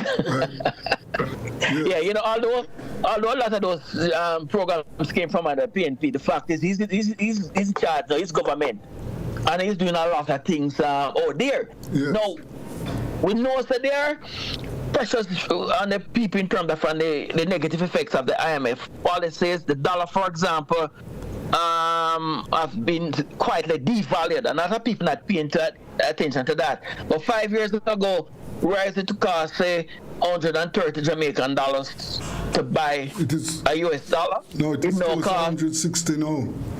Exactly. So, no, that means several things, as you know. You know, prices are increasing quietly. And then you have this just light bill because of the importation of gas fuel. You have highlight. You have many different factors that create pressures on the working people and the middle class. But if the PNP don't go out with a assertive plan, the PNP have to decide, say, okay, we are the party which best can lead the Jamaican people. We have a plan. We can solve the food security problem. We have a program to make the people in the city have a better life, right? We can improve the middle class, which historically the PNP was a good party which did that. Yes. But if they're gonna sit down and hope, say, it come into their lap, it's not gonna happen. You know? Yes. And I'm sorry to say, I'm just being practical. Just being open-minded and practical. They have to have a program where they go, they need to have a road program. And it's like, in the constituencies, on the national, like in 1972, the PNP had what they call the bandwagon program with in Bob Marley, many reggae artists, Clancy Eccles, right? And Mrs. Beverly Manley, she was one of the person who was leading that. My brother Sheldon, Lewis, they were out there with the sound system, reggae music, many popular artists, and they were mobilizing the people. Yes. So election is not going to be won by issuing a statement just like no. Go to the people, tell them what is their program, right? Like I know, say in Portland, we have the candidate Doreen who's doing a lot of hard work down there. On the ground, you need candidates like that. You need the candidates themselves to be on the ground working. And the party itself would have to have a program. Other than that, it may be that they have the possibility to win. But did they do enough to win? Did they go and get those votes, the voters mobilized and get those votes in the box? So I'm very practical person. I'm just calling as the way I see it. Right? You have to get up off of your butt, forget the use of that term, or get up off of your seat and go out and work. That's my knowledge of politics. My knowledge of politics is street by street, block by block, house by house, knocking on doors, right? Yeah. Maybe you go and you find a voter who is upset. They say, oh, I never see the MP a long time. I never see the council. You find out the growth. You need to get the MP, if they're PNP, to go out and go back out. Don't just win and sit down drinking Scotch whiskey or someplace if that's what you do. Mm-hmm. So that's my summary, Yeah. The government can lose, but it's for the PNP to organize a program to make them lose. Yes. And from what you are saying, no, I don't think the PNP has hit the road with that program as yet. And you're right in that sense and so on. Maybe we are just doing armchairing, and maybe they have a plan. It may start tomorrow, for example. We may not know. But it can't be an imaginary plan. It must be a visible plan. It must be a plan in terms of on the radio. You have people who are calling on the radio, talking about issues which affect them. Right. It must be in terms of people in the communities writing about the issues that are affecting their life. How do they feel? Right? It must be an active program in terms of organizing forums, community meetings, rallies. You have to find the money. The money has to be found in terms of saying getting those programs going now. It has to be an activist program. Yes. Right? Yeah. Social media, all hands on deck. Yes. Right? And that is the thing which will put them close to are over the edge in terms of what. That's the way I see it, you know. Okay. Norris, I want to thank you very much for your time. Let us keep our eyes and see what is happening. I know that the Democrats in the states are on the ground. They are organizing around the clock. And so, as you said, we are watching to see how the political organization in Jamaica, how it is going to present itself. Thank you very much for your time. Yeah, thank you for having me, and good luck on the work you're doing. Congrats. Yes, sir. That was journalist Norris McDonald. We're talking about American and the Jamaican politics. Yes. Well, as we say that we are in election mode in the country, but let us see how it works out. This is Rebel Radio. Coming up next is food security. Let us go for a break.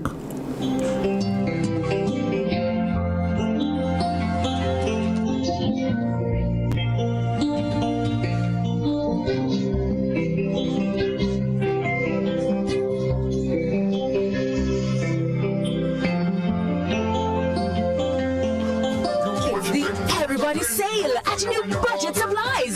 Do-it-yourself professionals and contractors. This is the sale for you.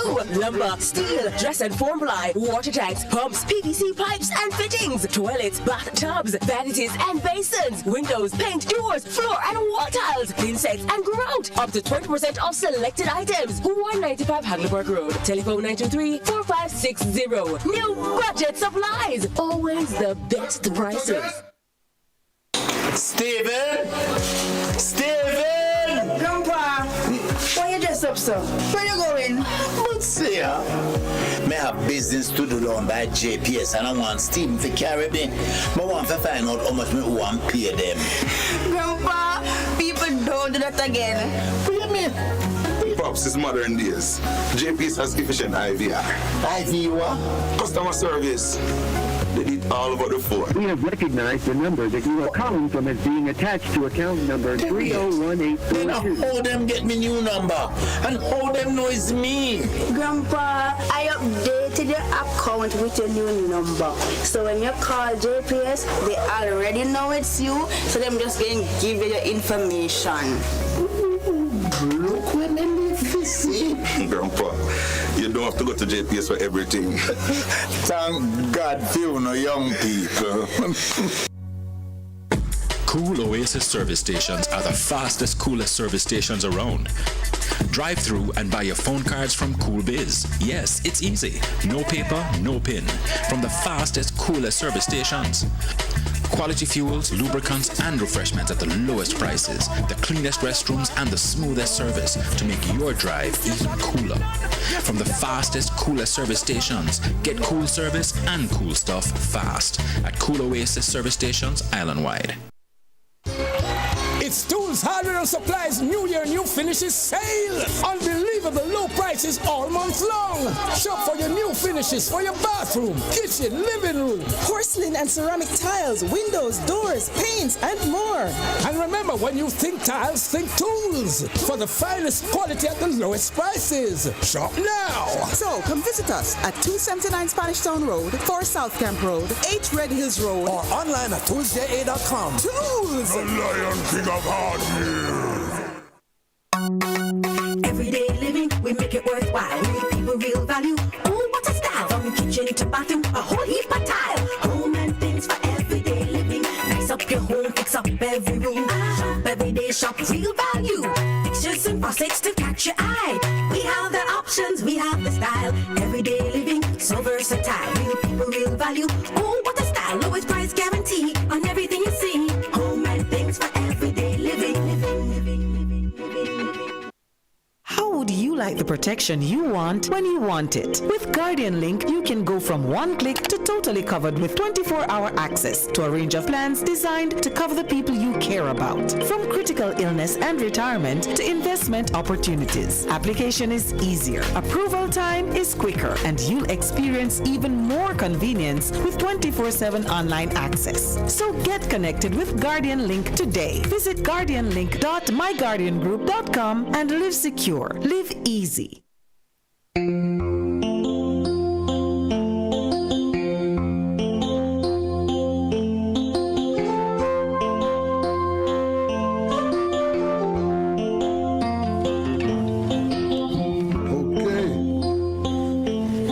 Time now for food security.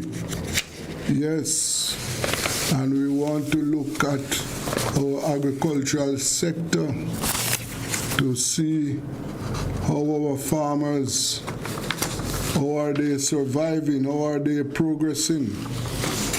Yes, you may have seen in the news that the farmers are getting some assistance. Yes. We have with us the JAS President, Mr. Lenworth Fulton. Mr. Fulton, good afternoon to you, sir. Good afternoon, and thank you. Yes, sir. Well, based on, I know that you are watching what is happening. I see where a number of plans or a number of announcements were made about providing for the farmers, to providing them with assistance, fertilizers and seeds. And how are your farmers recovering, Mr. Fulton? Well, from what I see and hear in the news and from my colleagues, they are recovering steadily, but it could be faster, because the assistance will come in now took a little bit too long, although we can't say if it could have come earlier, because the resource has to be found. Yeah. But considering that the hurricane blew on the 3rd of July, yes, we are now in 9-10 weeks after. Yes. So I thought that if we had given them the assistance, say beginning 2 weeks after the hurricane, we would be seeing a lot of things like pop choy and callaloo and string bean and all these things now. Mm-hmm.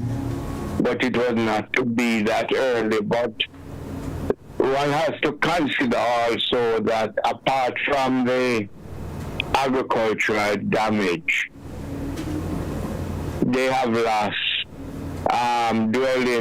damage to their dwellings too. Yes, sir. And they have to look about their roofs and other things too. So it's a tough time, and one has to take that into consideration. And with all of that, most of them have children to get back to school this month. Mm-hmm. And plus, our utility company didn't treat us too kind. They doubled every light bill. Yeah. So all of these impacted the farmer and would have taken money out of their resource that would have gone back into agricultural production. Yes. But they are going along, and I really want to congratulate Minister Green and Minister Pelachas Jr. They are working together in terms of building back some of the structures and putting in things in the farm. So let's hope that we will see some semblance of return by November, December. Mm-hmm. Yeah. So in the meantime, what is the society? What is the society doing? Well, I hardly can speak about the society now because I am the immediate past president. Yeah. And I'm not on the executive anymore. I have chosen, I have served it in my best way for 6 years. Right. So there's a new executive there, but I don't think they have made any major change from what I left there.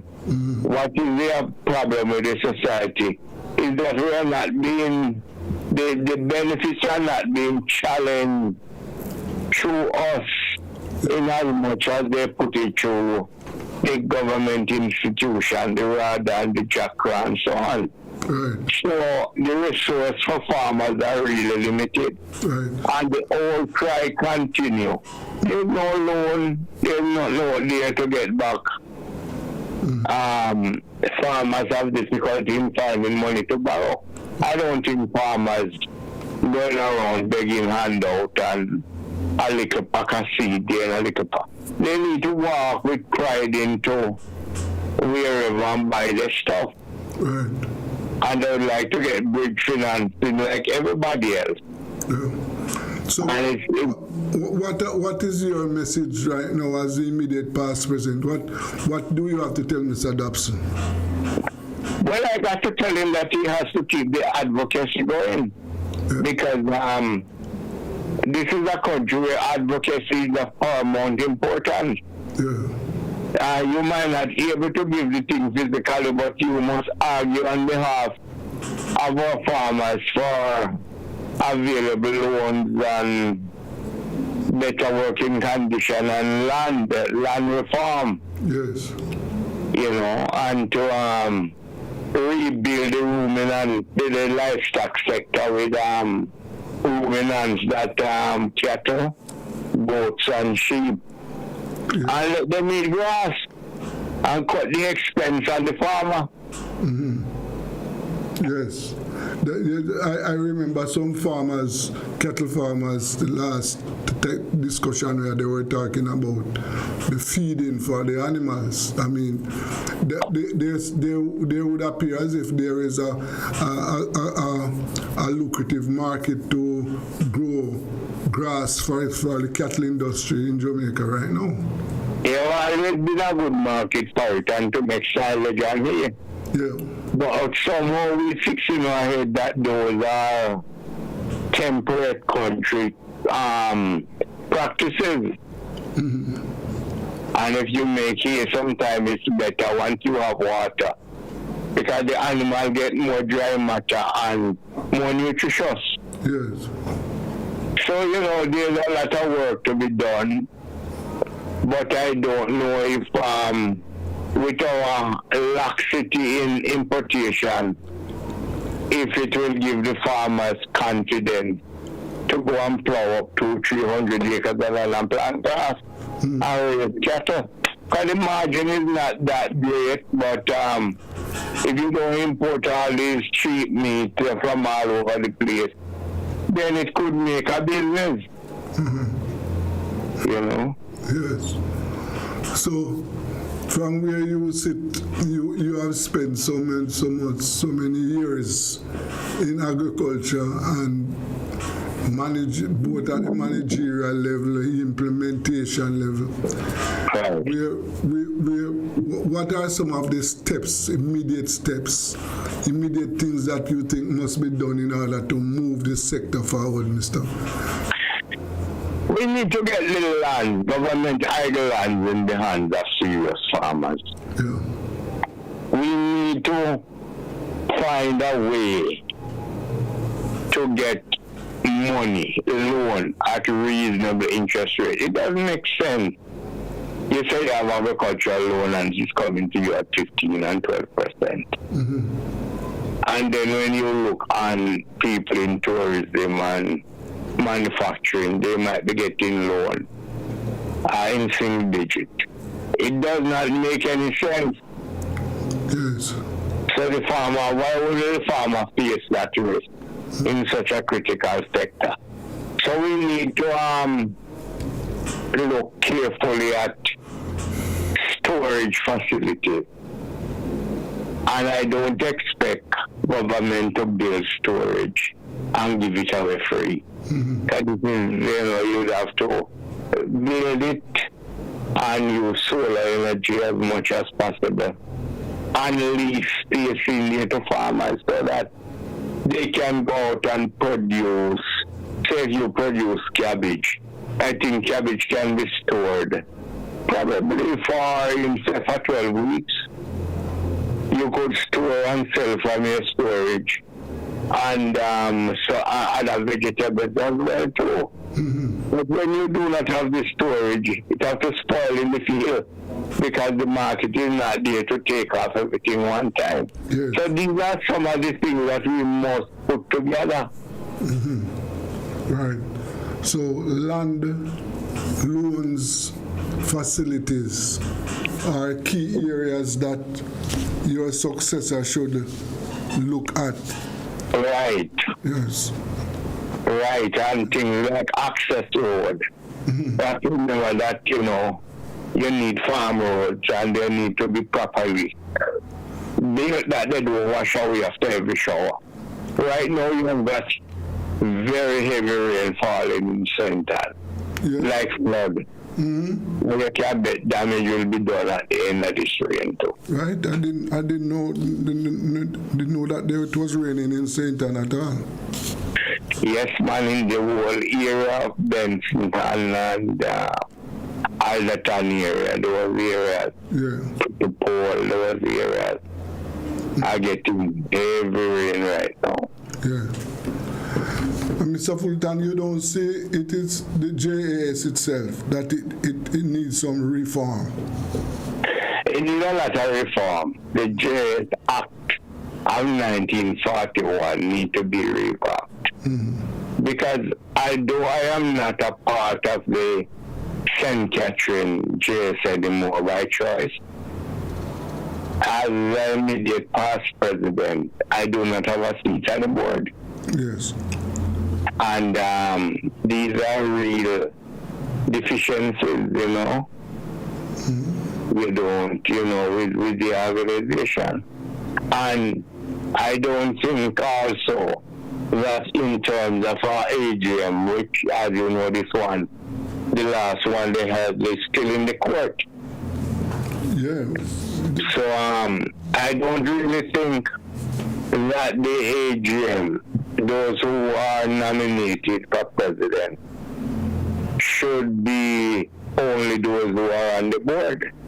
I think we need some reform there that when you are coming to an AGM, probably 6 weeks before the AGM, you advertise in the major papers and put up notices at conspicuous places. And those who are member and fully paid up member should be able to make an application to be on the executive and let the delegate decide. Yes. Because as you mentioned, I recall this latest AGM. Right. When the court, just remind my listeners what the court had said about the court rule that there should not be an AGM until we present the court with a special audit for monies that the member who sued claim that we can't account for millions of dollars. Yes. And there's some truth to it. So the judge agreed with him and said, okay, we should not go to an AGM until we do the special audit. And that audit is not yet done. And it will not be done under the present system. Because the matter will go up before the court, so we'll see what the judge said. But, and that matter, when that matter is due back to before the court? In this month?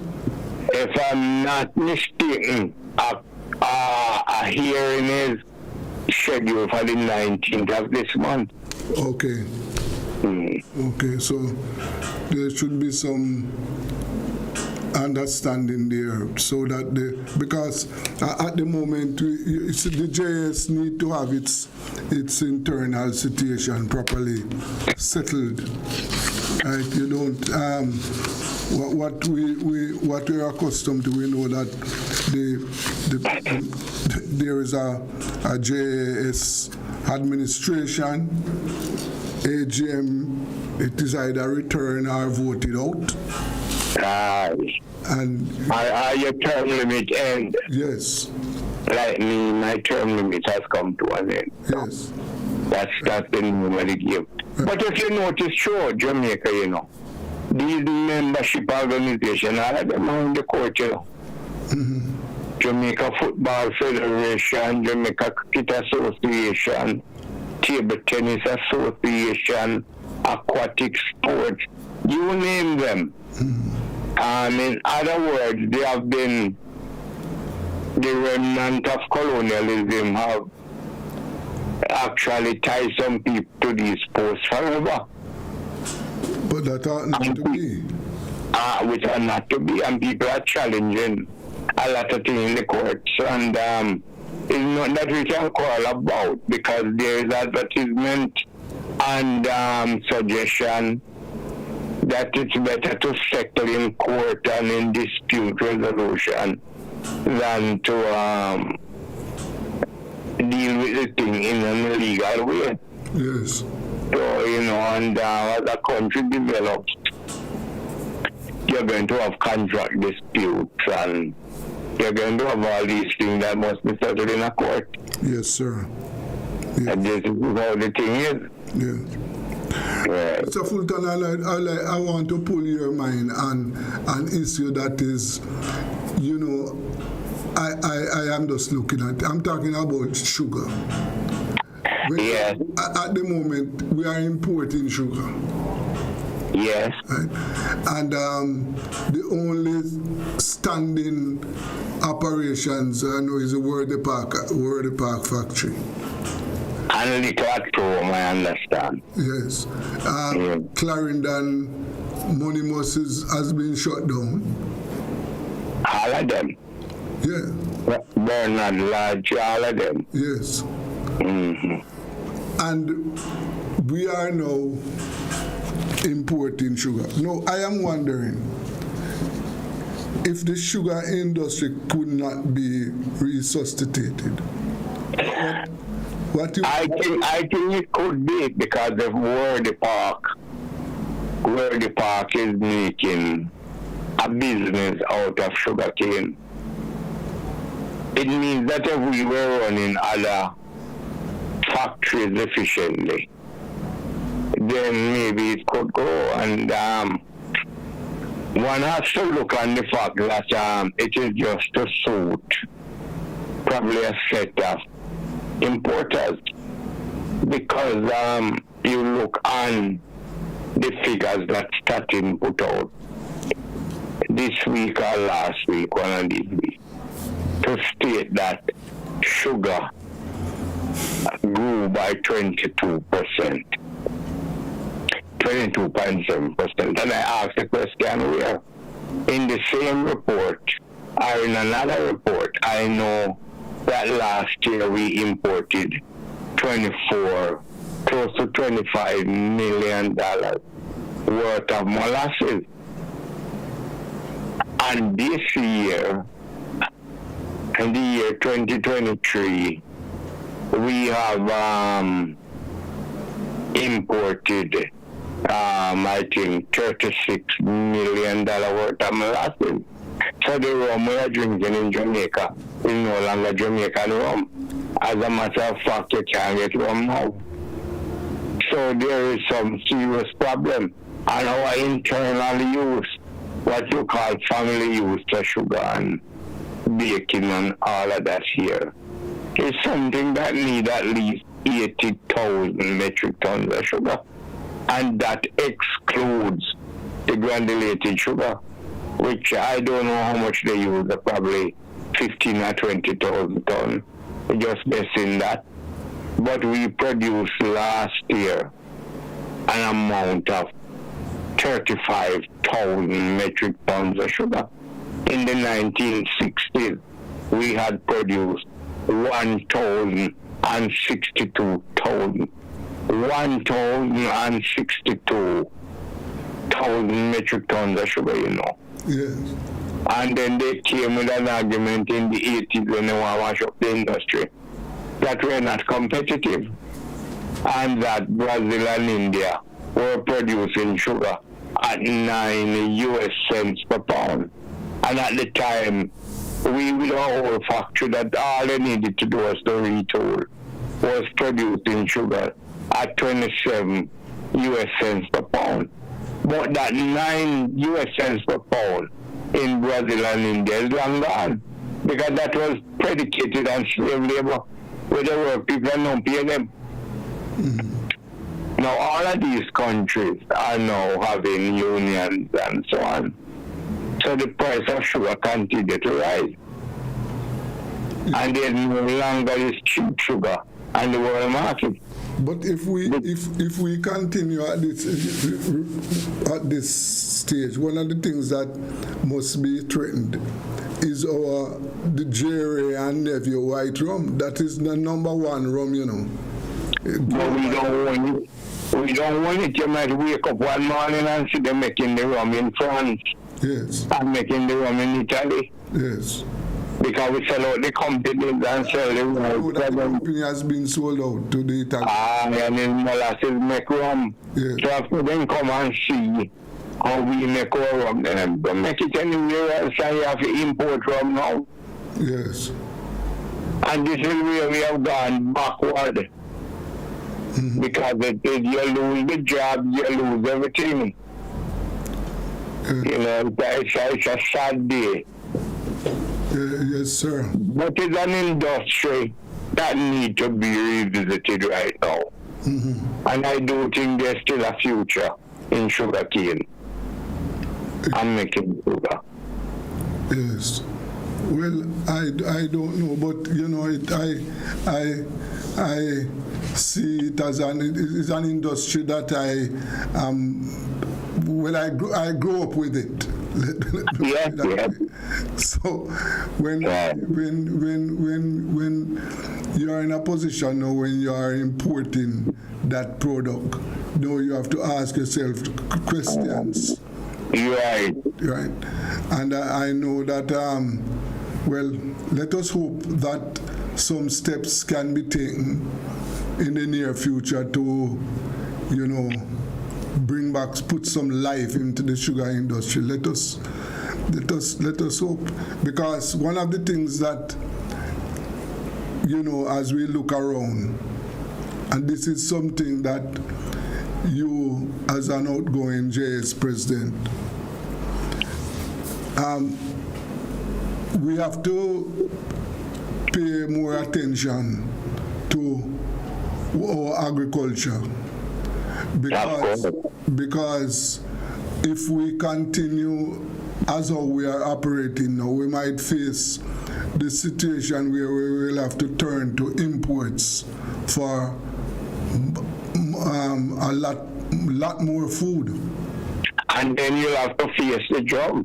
Yes. You will have $1 running closer to 300 to 1. Yes. Because these things are there. You think you can ship them here without you pay before in US dollar? No. So, you know, we're not looking at the macroeconomic dangers that we face. Yes. And you look at places like the wine valley, where you grow grapes in, say, California, in Italy, in France. Those governments protect that industry. And you have some of they control the wine industry. So sometimes government go in if things are bad and help them out because they need that industry to stay alive. Yes. And this is the point that government generally do know is to go around and give man one bag of fertilizer and one pack of spray. That's not what we want. No. We had wanted the government to step in some short-term assistance. And preserve the agricultural sector? Preserve like sugar, preserve like the dairy sector, preserve like beef, and promote beef and local milk you have eggs. We don't eat enough eggs and wheat. You have advertisement around and all kind of foolishness. We need to advertise that our per capita use of egg goes up. Yeah. When you go to a place like Italy, they eat like probably each individual is eating like 4 or 5 eggs per week. We are below 2, and the cheapest protein. So we need some structure in all of this. Yeah, because when what we are talking about now is down the road. We cannot continue this way because we will end up on the losing end. We are spending over $1 million now, $1 billion US to import food. Of course. Now, when this goes up to 2 billion, that means we are going to, and then we have to start importing more food. That is going to put more pressure on the economy. And it's happening all now because despite the diseases that are around, the pork industry is under extreme pressure to get less of people to just carry pork here. And we have pork here not even eating it. And our per capita use of pork is just so low too. And it's all local meat. And every time we say, why we're not eating more pork, you hear this argument about the religious group. The religious group is only taking care of 14% of the people who don't eat pork. So it's not really a factor. Is that we eat too much foreign things and don't eat what we produce. Yeah. And so we should be promoting and producing and promoting that as one of our local meat. More people. Indeed. Indeed. And there's much more that could be done, Mr. Richard. We have developed the best jerk pork in Jamaica. Yeah. What prevents us from walking into supermarkets and all of these and buy a sachet that is jerked and properly packaged in the sort of a package that it can't spoil with a time on it, used before X-bait. And you go and put the thing in some microwave and heat it up or in a frying pan, and you have a meal from it. We don't do these things. There are a lot more that can be done. Yes, sir. And we have to start looking at these things, how we must preserve the agricultural sector. Yes, yes. We can produce more of what we eat. Well, we are going to go for a break now. So I want to thank you very much for your time. And indeed, sir. To be continued, Mr. Fulton. Anytime, sir, anytime. Thank you. Appreciate it, coach. That was former JS President, Mr. Leonard Fulton. This is Rebel Radio. Let us go for a break.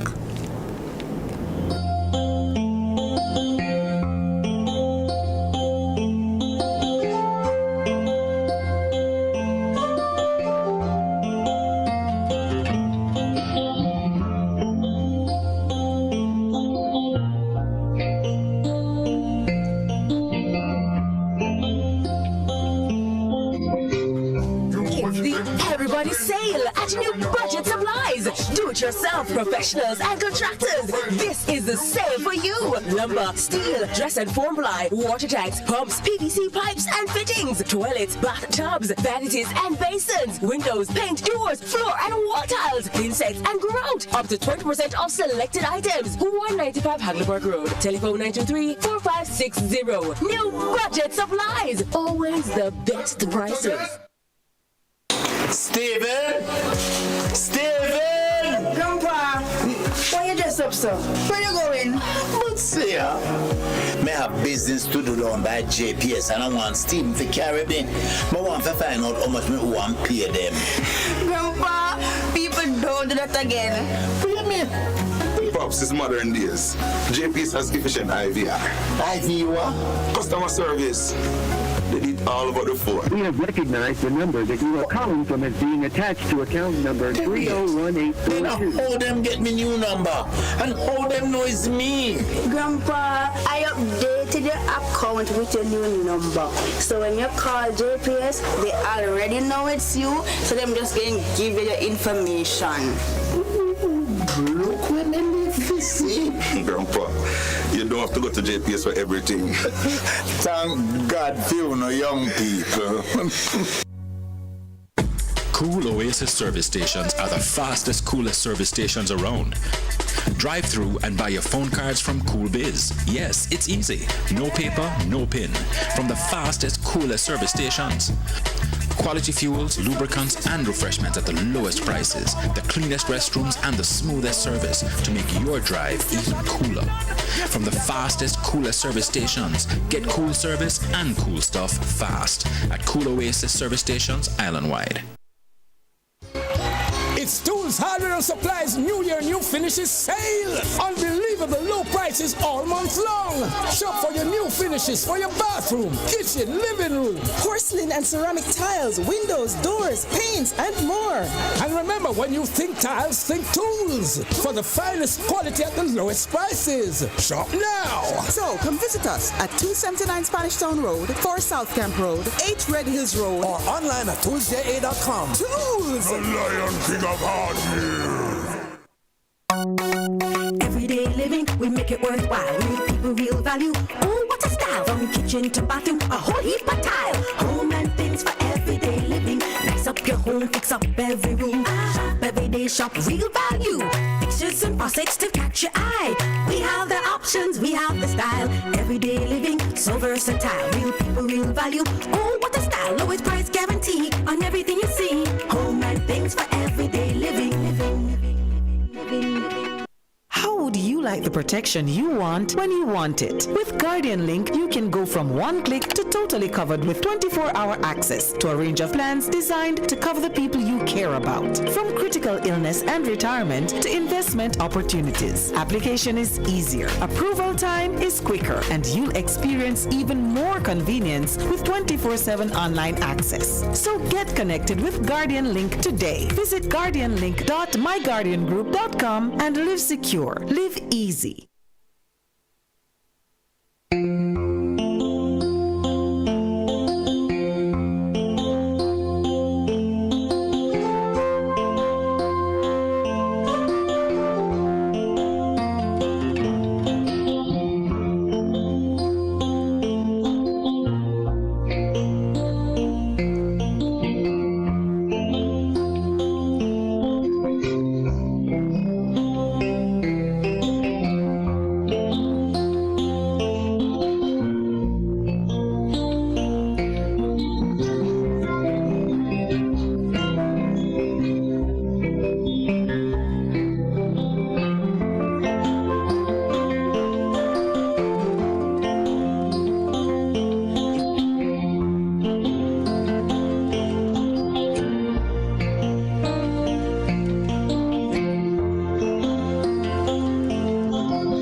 God is always there for me. Yeah. Through the sunshine or through the rain, through the pleasure or through the pain, God is always there for me. So I met this old man. He was so poor, didn't hold a bed, so we slept on the floor. He's always smiling, never heard him complain. He said I've proven God again and again. So no matter what the circumstances may be, God is always there for me. Yeah. Through the sunshine or through the rain, through the pleasure or through the pain, God is always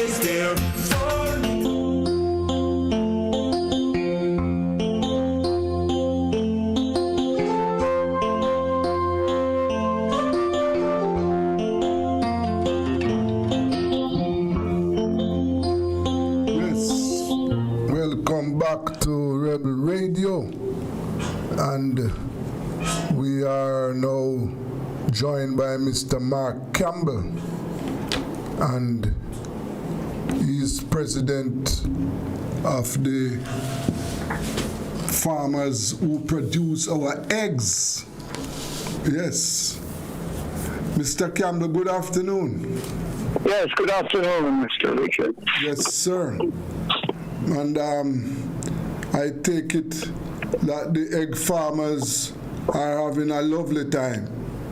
Is it so? Well, they may be having a lovely time, but it is not about the eggs. Yes? It must be about something else. Okay. So, what is happening with the egg industry now, sir? Well, the egg industry is going through a period of limited supplies arising from the hurricane that passed there, where although they never suffered much infrastructural damage, the birds have reacted in a very bad way to the stress brought on by the storm. So across the board, from Morant Point to Nigel Point, all farmers have seen a drop in their production by an average of 25%. Now, that's that is. We had expected a reaction like that from the birds, but we didn't expect that it would have been so prolonged.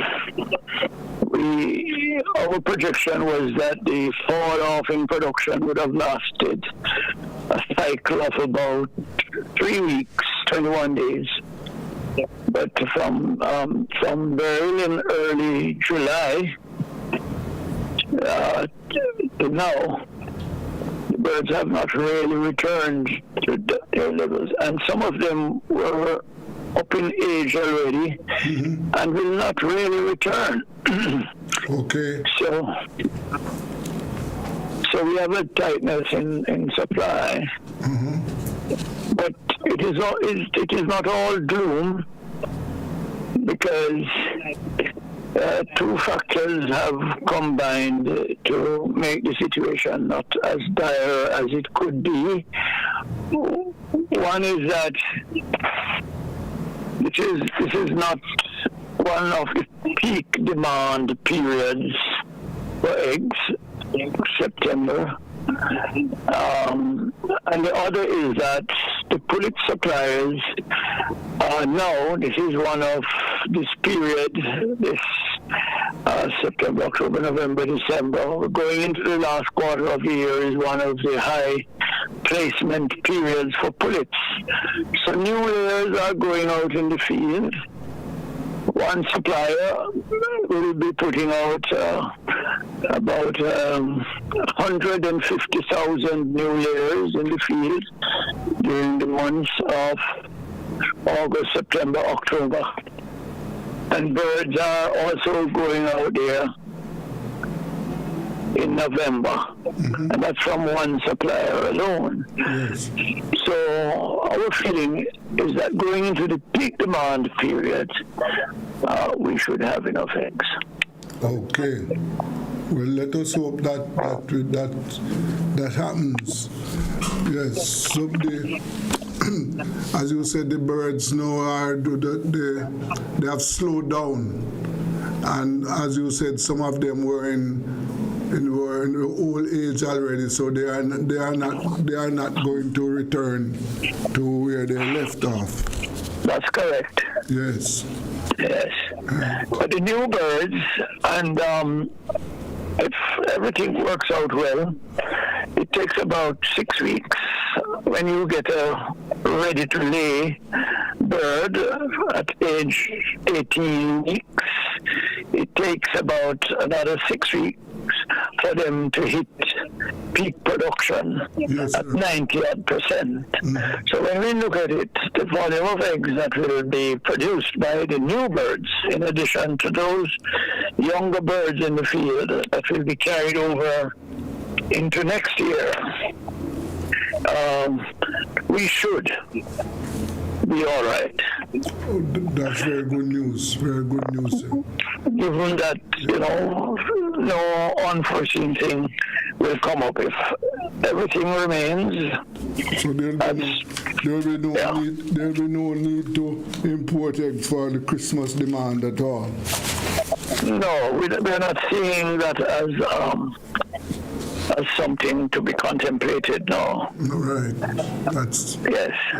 We haven't done that for many years, and we don't think we are going to need to return to it. Right. Yes. And I remember the last time we spoke, we were talking about what must be done to improve our consumption so that we start heating more eggs. Yes. What has been done to address that? Not much since we spoke. We had done quite a bit of preparatory work before. We have been talking with the advertisers, and we have been looking at the best approach. We are not as badly off now in terms of consumption as we were, say, 15 or so years ago, but we are still not where we should be. But we're not where we were. And we're not where our neighbors in the Caribbean, we're not where they are. I mean, we're just averaging 2 eggs per person per week in Jamaica. That is at the same level as Haiti is. And they are not among the big consumers of eggs like Barbados or Trinidad or Ghana or so. They're up to 4 eggs or even 4.5. So they're doubling our consumption, and we want to get it there. You see, certain myths have prevailed in Jamaica over the years. They have linked eggs quite incorrectly with certain conditions like high cholesterol and so on. It is just over the last few years that the research in the developed countries have shown that the research has shown that there is no link between cholesterol and eggs. Yes. But the science has taken a while to trickle down to our consumers here. And even people in the medical fraternity. Not so long ago, I was in a medical place and I took up a magazine that they had on the table in the reception area. And the magazines had that erroneous information in it. Okay. I mean, it wasn't a current magazine, I must admit. But if you see it in outside a doctor's office, you tend to add some weight to it. So it's taking a little time for us to get where we'd like to be in terms of consumption. You want our Jamaican people to know that eggs are a very important source of protein. Oh, yes. It's more than protein. Yes. It's more than protein. We have sold the idea of the high protein content. Yes, it is high, very high. It is when you look at it, very few sources of protein out there are as high as the egg. But the egg also has vitamins, huge amounts. And it also has minerals, all the minerals that we consume are in eggs. In fact, egg only has one absent mineral, which is cobalt, which you don't want to have in your diet. And the vitamin C that is missing can easily be replaced by a slice of tomato or a drink orange or some, sweet pepper. Sweet pepper has a high level of vitamin C in it. So the consumers can confidently eat 2 eggs per day, and that's wonderful for them. And it's not only for the adult, it's good for the children too. Yes. It has a thing called choline, which is great for the brain, and those who are studying and all that. And then too, for the elderly, it is also good because for the eyes, it is good to prevent what they call macular degeneration. So you see a lot of elderly people with diminished eyesight. The egg is the thing to replace it. So it's good for all. It's good for the unborn baby. It is good for the baby. It is good for the young child. It is good for the adolescent. It is good for the adult, and it's good for the elderly. So we would like to get that message out. And the Ministry of Agriculture, they have committed to supporting a program with everything is on the table, and the agenda, we have a full agenda of activities and contending with the aftermath of the storm. We are not able to do as much as we would like. Yes. So on a program such as yours, where we can talk about it, we're happy to talk about it, and encourage the consumers to confidently go and buy their eggs, and they can eat 2 eggs per day. That is my average that I consume, 2 eggs per day, and that's it. And it is also a very affordable source of protein. Yes, sir. When you look at it, when you compare it with the other sources of protein, none of them can come as close to the egg. I think at the retail level you can get a dozen eggs for an average, I would think, of about $550. I think maybe it's about that you would pay for 2 tins of sardine, which can't last you any time. Well, a dozen eggs can last one person a week. Yes. They're eating as I eat 2 eggs per day. Yes, sir. Yes. So we're that thing that we spoke about earlier on is that we were talking about the colors of eggs, and the brown versus the white eggs, plus the brown hens versus the white eggs. Yes. We need to remind the consumers that in terms of nutrition, there is no difference between a white egg and a brown egg. Yes. It's the same thing. The main difference is the color of the shell, which we throw into the garbage. Yeah. We don't eat the shell, and that's the main difference. Yeah. There are differences, but not nutritionally. Usually the bird that produces the white egg is a more economical bird. So when you see white eggs on the market, it's usually a little cheaper, or a few dollars below the price of the brown eggs, because the white bird that produces the white egg is a more efficient bird. Its feed conversion is better. It takes that bird will give you a dozen eggs with just 3.5 to 3.75 pounds of feed.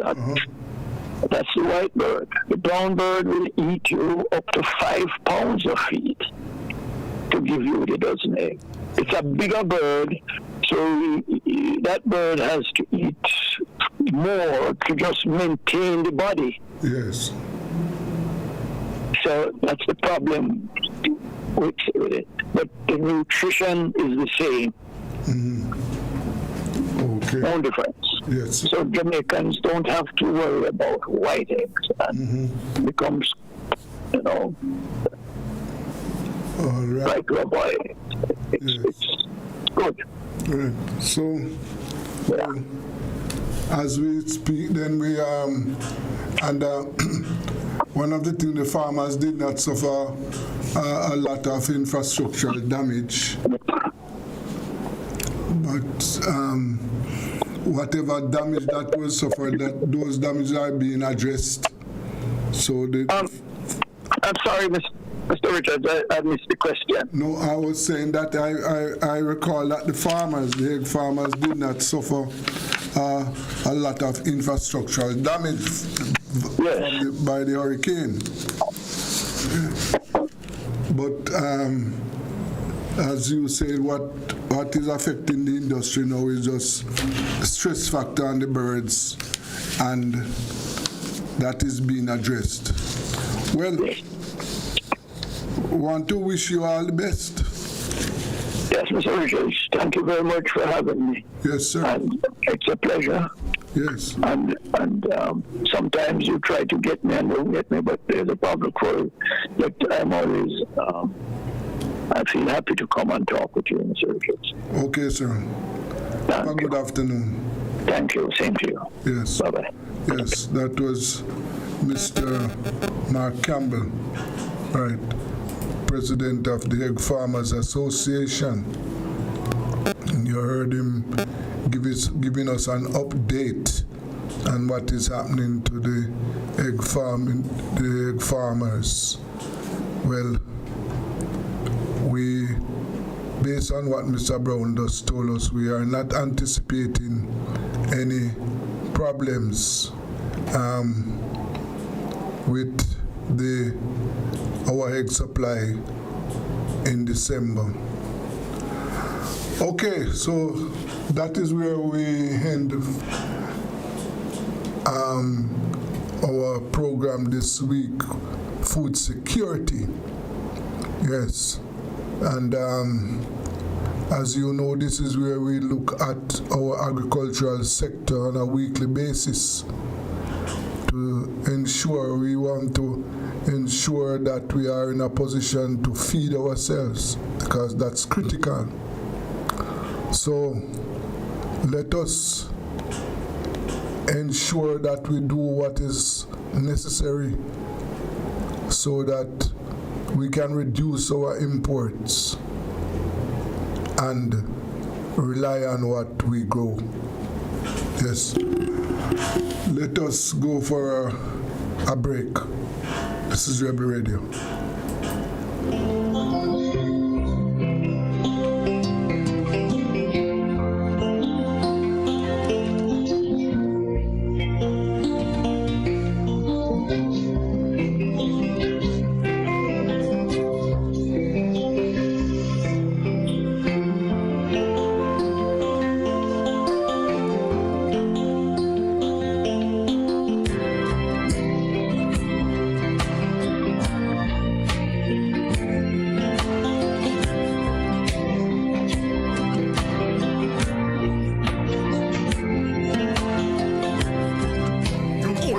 Everybody sale at New Budget Supplies. Do-it-yourself professionals and contractors. This is the sale for you. Lumber, steel, dress and form ply, water tanks, pumps, PVC pipes and fittings, toilets, bathtubs, vanities and basins, windows, paint, doors, floor and wall tiles, thin sets and grout. Up to 20% off selected items. 195 Hagleyburg Road. Telephone 923-4560. New Budget Supplies. Always the best prices. Steven! Grandpa, why you dressed up, sir? Where you going? But say, Yeah. Me have business to do down by JPS and I want Stephen to carry me. I want to find out how much me want to pay them. Grandpa, people don't do that again. What do you mean? Pops, it's modern days. JPS has efficient IVR. IVR? Customer service. They did all over the phone. We have recognized the number that you are calling from as being attached to account number 301842. Then how them get me new number? And how them know it's me? Grandpa, I updated your account with your new number. So when you call JPS, they already know it's you. So them just going to give you your information. Look when they live to see. Grandpa, you don't have to go to JPS for everything. Thank God for you no young people. Cool Oasis service stations are the fastest, coolest service stations around. Drive through and buy your phone cards from Cool Biz. Yes, it's easy. No paper, no pin. From the fastest, coolest service stations. Quality fuels, lubricants, and refreshments at the lowest prices. The cleanest restrooms and the smoothest service to make your drive even cooler. From the fastest, coolest service stations. Get cool service and cool stuff fast at Cool Oasis service stations island-wide. It's Tools, Hardware and Supplies New Year, New Finishes sale. Unbelievable low prices all month long. Shop for your new finishes for your bathroom, kitchen, living room. Porcelain and ceramic tiles, windows, doors, paints, and more. And remember, when you think tiles, think Tools. For the finest quality at the lowest prices. Shop now. So come visit us at 279 Spanish Town Road, 4 South Camp Road, 8 Red Hills Road. Or online at toolsja.com. Tools! The Lion King of Hardware. Everyday living, we make it worthwhile. Real people, real value. Oh, what a style! From kitchen to bathroom, a whole heap of tile. Home and things for everyday living. Nice up your home, fix up every room. Shop every day, shop real value. Fixtures and faucets to catch your eye. We have the options, we have the style. Everyday living, so versatile. Real people, real value. Oh, what a style! Lowest price guarantee on everything you see. Home and things for everyday living. How would you like the protection you want when you want it? With Guardian Link, you can go from one click to totally covered with 24-hour access to a range of plans designed to cover the people you care about. From critical illness and retirement to investment opportunities. Application is easier, approval time is quicker, and you'll experience even more convenience with 24/7 online access. So get connected with Guardian Link today. Visit guardianlink.myguardiangroup.com and live secure. Live easy.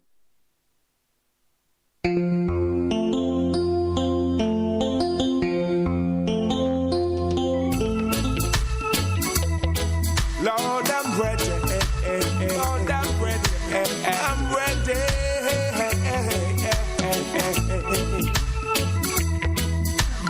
Lord, I'm ready for your call. I know you will let me when I'm falling. With all the obstacles that's in my way, you move them all away. Lord, I'm ready for your call. I know you will let me when I'm falling. With all the obstacles that's in my way, you move them all away. Your grace is all that carries me to the dark. You shine your light so I can see. Even when I was down on my knees, you set me free. Lord, you bring my shield from my enemies. In your loving arms, that's where I got to be. To stay within your grace for the rest of my day. Lord, I'm ready for your calling. I know you will let me when I'm falling. With all the obstacles that's in my way, you move them.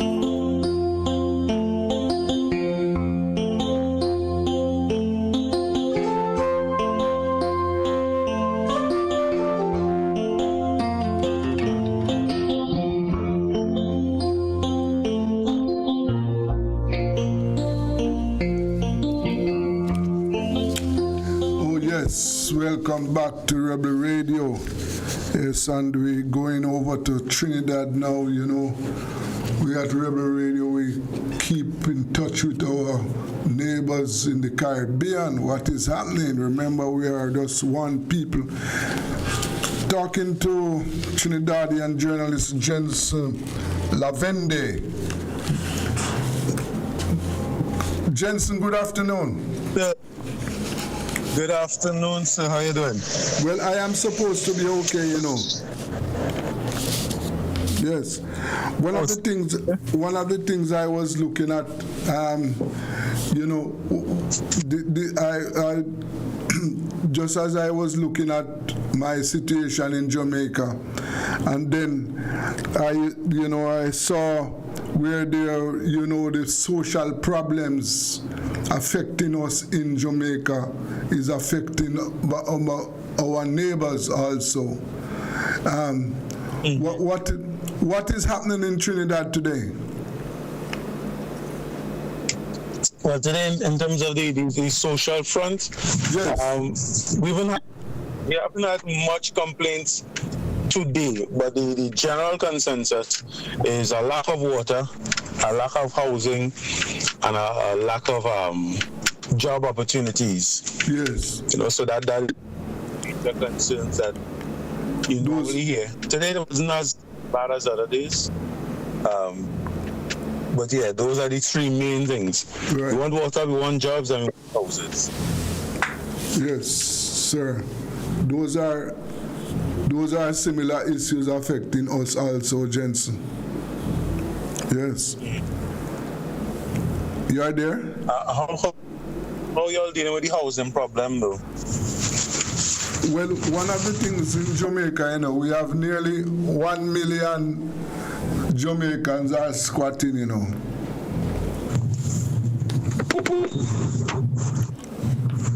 So I said our housing situation is not good either. We have nearly 1 million Jamaicans squatting. Oh, jeez. I can't remember our figures in squatting. Yeah. It is. What's the population size of Jamaica? 3.4 million? No, not 4. It's about 3.2 million. And 1 million squatting? Yes. And the number one problem affecting us, affecting you too, I see where, for example, there were, see a report that they were saying 24 murders in Tobago. And that is supposed to be your tourism capital. You don't want violent crimes to be on the rise there at all. Yeah. Just last night there was a shooting, and I think 3 people shot and one person died as a result of that. The Tobago police have their work cut out for them, and they tend to be usually, as you know, Tobago is a nice, relaxing area, relaxing spot of the Twin Island, and we're seeing more and more gang violence creeping in. But I won't say creeping anymore. It's walking in Tobago and wreaking havoc. You know, it's as a Trinidadian who I visit Tobago in years. It's very annoying. No, it's the same as in Trinidad, because whilst I had one last night, just what it is, on Monday night, an entire family was killed. Stepmother, father, and son murdered in Trinidad. You know, so no, that is a place called Petit Valley. Yeah, Petit Valley. Yeah. Okay. You know, that happened on Monday night, and they say it's because the man's son threatened a gangster on social media. Mm-hmm. So, to answer the threat, he killed an entire family. Wow! You know, and that is disgusting. And what makes it even worse is you see these things happening, and you're not hearing about people being arrested. It's as though the criminals can do what they want, when they want, how they want, to whomever they want, and nothing is being done. And I think that is, apart from having the crime, that aspect of it is what drives the people to be so anti-police, anti-everything. because they're lacking hope. They're not seeing things happening to their liking where the crime is concerned in terms of arrest and conviction and all these things. And every time we hear of an arrest is a couple of days after the person is back out on bail or they back out on the streets because not sufficient evidence. You know, so having the crime is one thing, and having the crime without the necessary prosecution, that to me is the worst thing. I don't know how it is in Jamaica with regards to the detection rate, but ours is below 15% right now, and that's all for murders. Our detection, our conviction rate is very low too. Yes, yes. We have a lot of undetected crimes in Jamaica also. Where it is a similar situation, similar. Right. But earlier on you mentioned something about water. What is the problem with water in Trinidad and where we in the rainy season and we have been having this problem for some years now. Yes. Although we're in the rainy season, the reservoirs aren't collecting enough water according to the management. So we need to either schedule the water on less days or shorter periods during the same amount of the same days. Mm-hmm. Whilst there are other communities who get water 7 days a week, 24/7. So there seems to be some sort of a disparity in the way we schedule and share water. So there are communities who go weeks without water, some even months without water. I remember growing up, I had to carry tote water uphill because it's days you're not getting any water in the taps in the yard. And I believe it was yesterday, the day before yesterday, there's a video circulating where the Minister of Public Utilities was essentially asking people to pay more for water and other commodities because the price of producing is going up and you want to expand on all these things, and the water rate that we have now, it's a very old rate, but at the same time people not getting water. If I were to get it personal, my father keeps telling me he gets a bill on time every month, but he gets water probably once per month. Wow.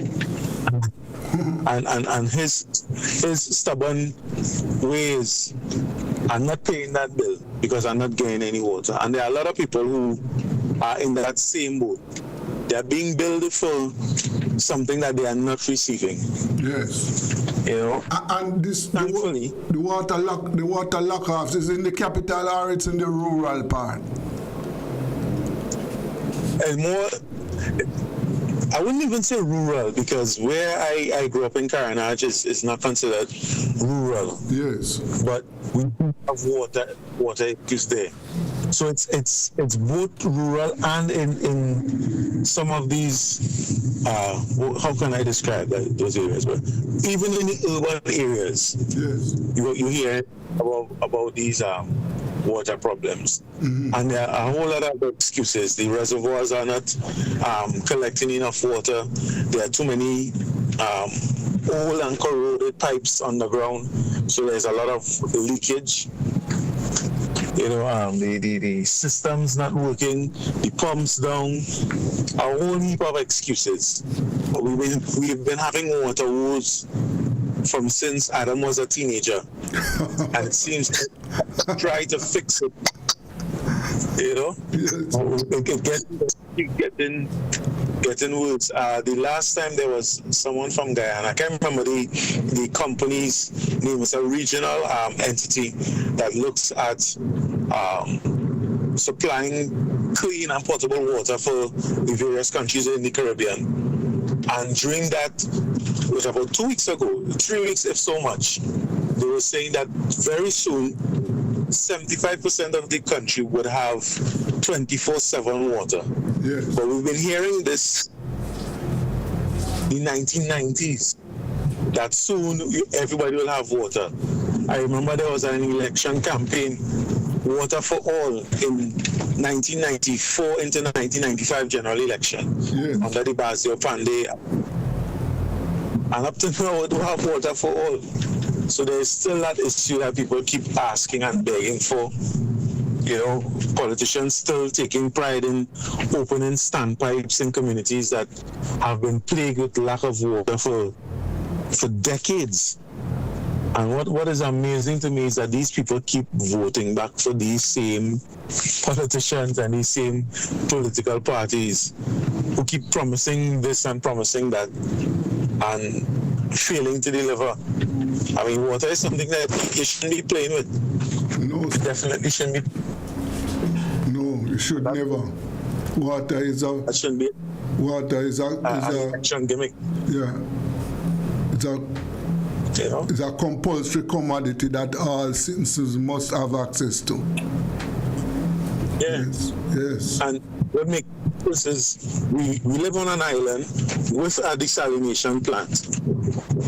So we're surrounded by salt water. We have an entity that can transform the salt water into potable water, drinkable water, and yet still we have this severe issue. Now I understand it's very expensive to convert the salt water into drinking water. I understand that, and to pay for it, we may have to pay a pretty penny. But if we have an efficient supply, if not every day, at least twice, 3 times a week, everybody get their tanks and full up, people will be more inclined to pay for a service than they are to be billed. Let me just say pay to be billed for a service that they are not getting. You know, they rather pay for an expensive service than be billed for a service they are not getting at all. And to me, the solution is there. The question is, do we want it? Do we want to solve this particular problem? Yes, sir. Yes. No, it's really, really,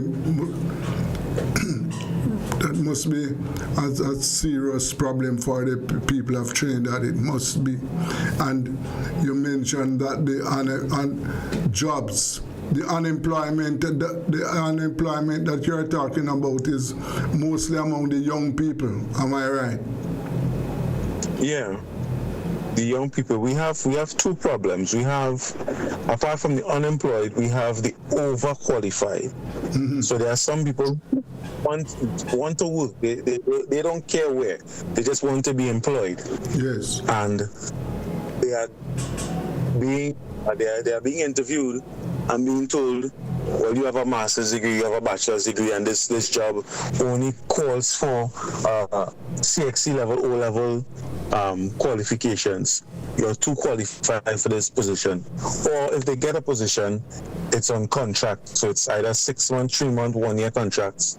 And these things hamper you from securing loans, securing a mortgage, you know, because no bank is going to give you a mortgage with a 6 month loan. With a 6 month contract, sorry. Yes. So these are the issues that people are looking at. They want not just jobs, but sustainable employment, and not just make work jobs, you know, where you get to cut grass at the side of the road and pick up garbage. Whilst those things are needed and necessary in the community and in the country on the whole, people want sustainable jobs. That they can go to a bank and say, hey, listen, I'm permanently employed. I need to buy a house in this particular area. Can you afford me a mortgage?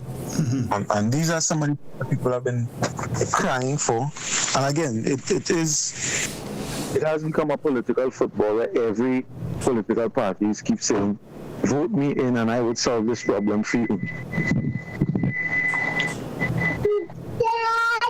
Hold on 1 second, there's one. Yes, sir. Ready. Yeah. We're talking to our colleague in Trinidad and Tobago, Yes. Jensen Lavend, talking about the social issues facing the people of Trinidad. And as you heard him there, the issues that we are talking about are similar issues we face in Jamaica. You are back with me, Jensen? Yes, man? Yes, you are back with me? Jensen? Yeah. Yes. Yes. Just now picking up my daughter here. From. Okay. All right. Yes. Jensen, one of the things, what has happened to the Trinidad oil industry?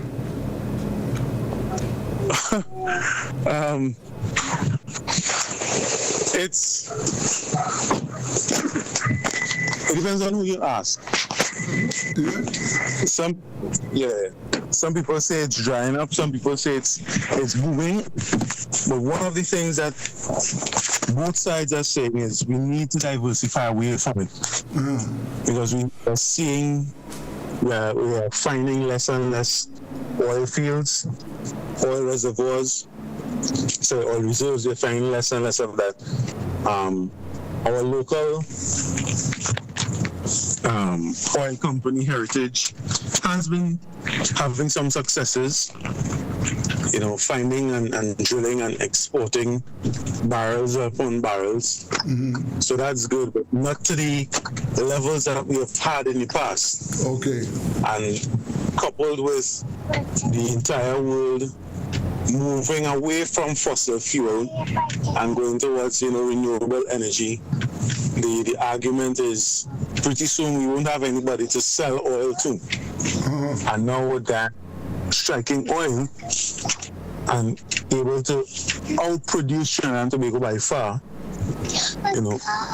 where would we stand in the global scheme of things? Yes. And how much money can we possibly make when one country can give 1 billion barrels and another can give, 1 million? 1 million is plenty, but when you compare it to 1 billion.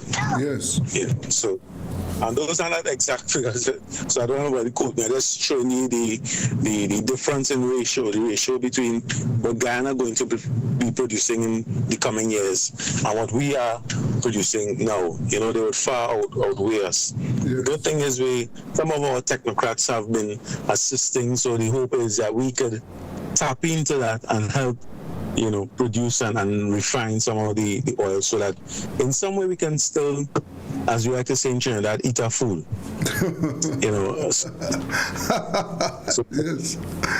Yes.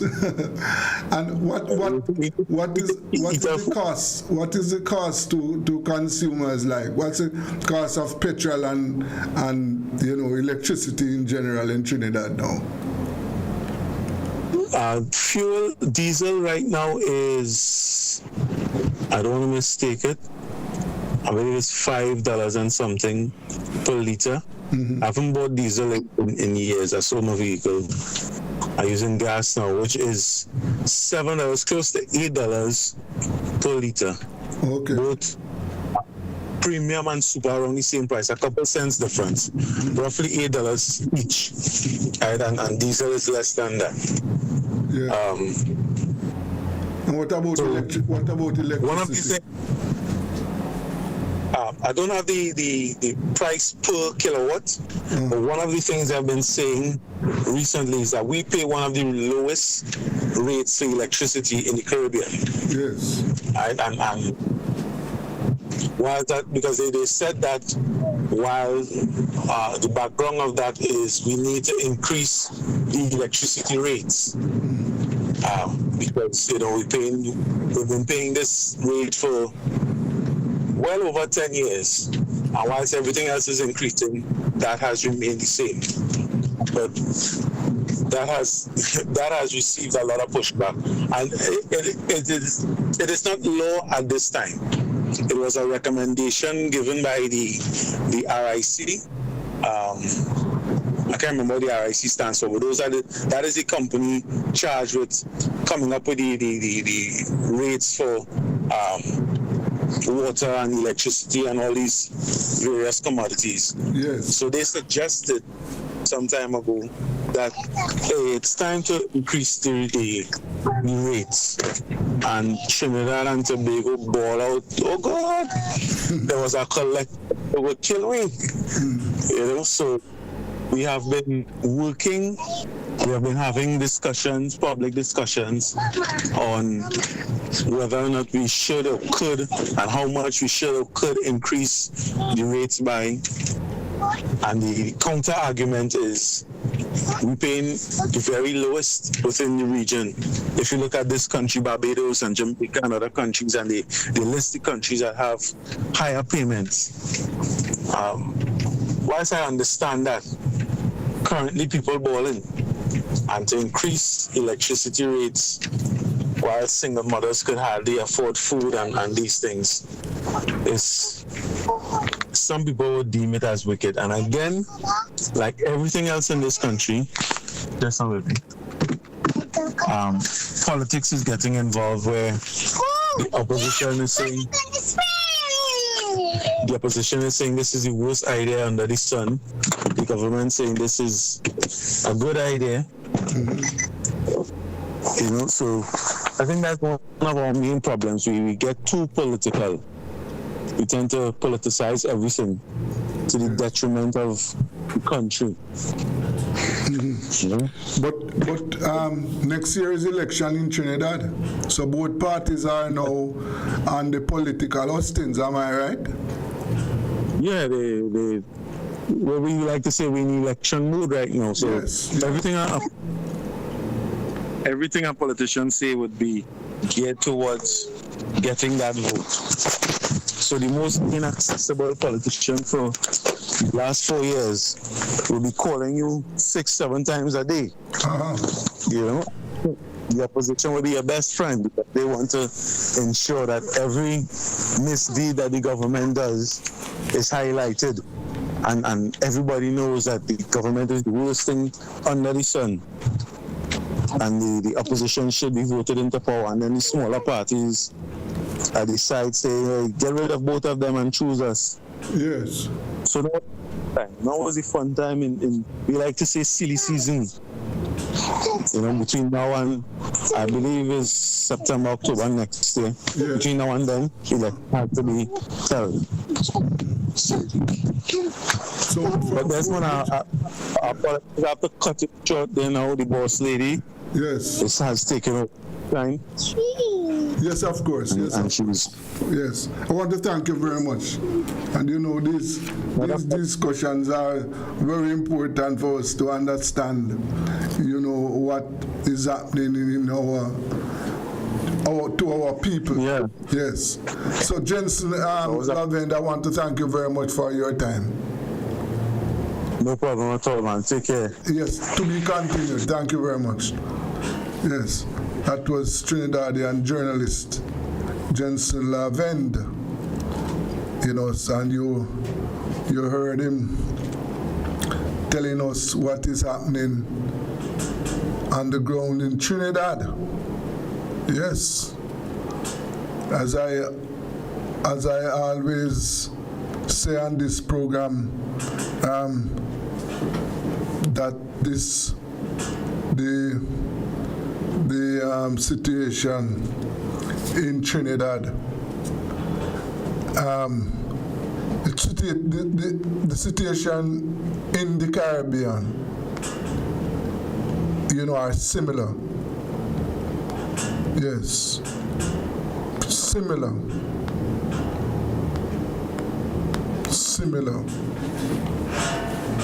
You heard him telling us about the water problems. Trinidadians are having water problems. Yes. Unemployment problems. Crime problems. And those are the similar issues we are having in Kingston, in Jamaica. When you talk to the Guyanese, you talk to the other Caribbean people, these are the issues that they are having.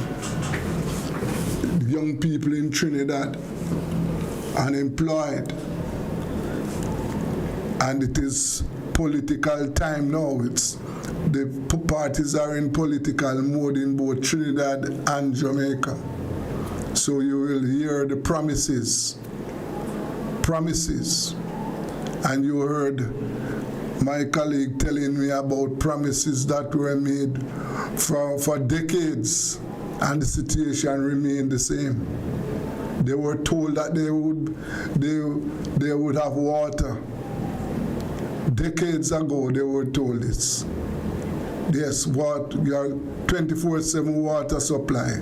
They are still having the problem, right?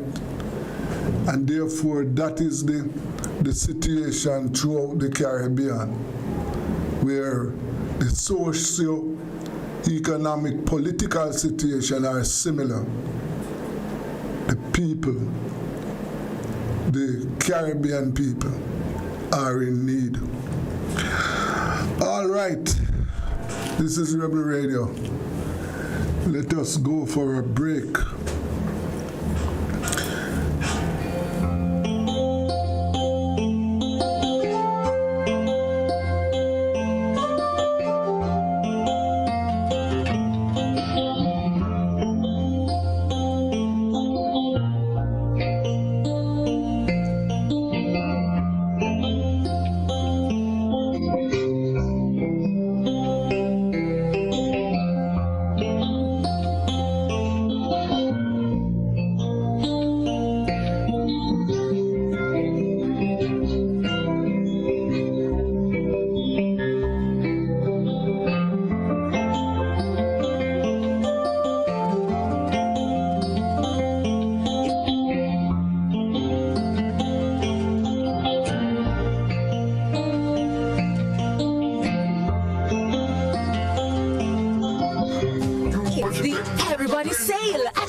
Professionals and contractors, this is the sale for you. Lumber, steel, dress and form ply, water tanks, pumps, PVC pipes and fittings, toilets, bathtubs, vanities and basins, windows, paint, doors, floor and wall tiles, insects and grout. Up to 20% off selected items. 195 Hagley Road. Telephone 923-4560. New budget supplies. Always the best prices.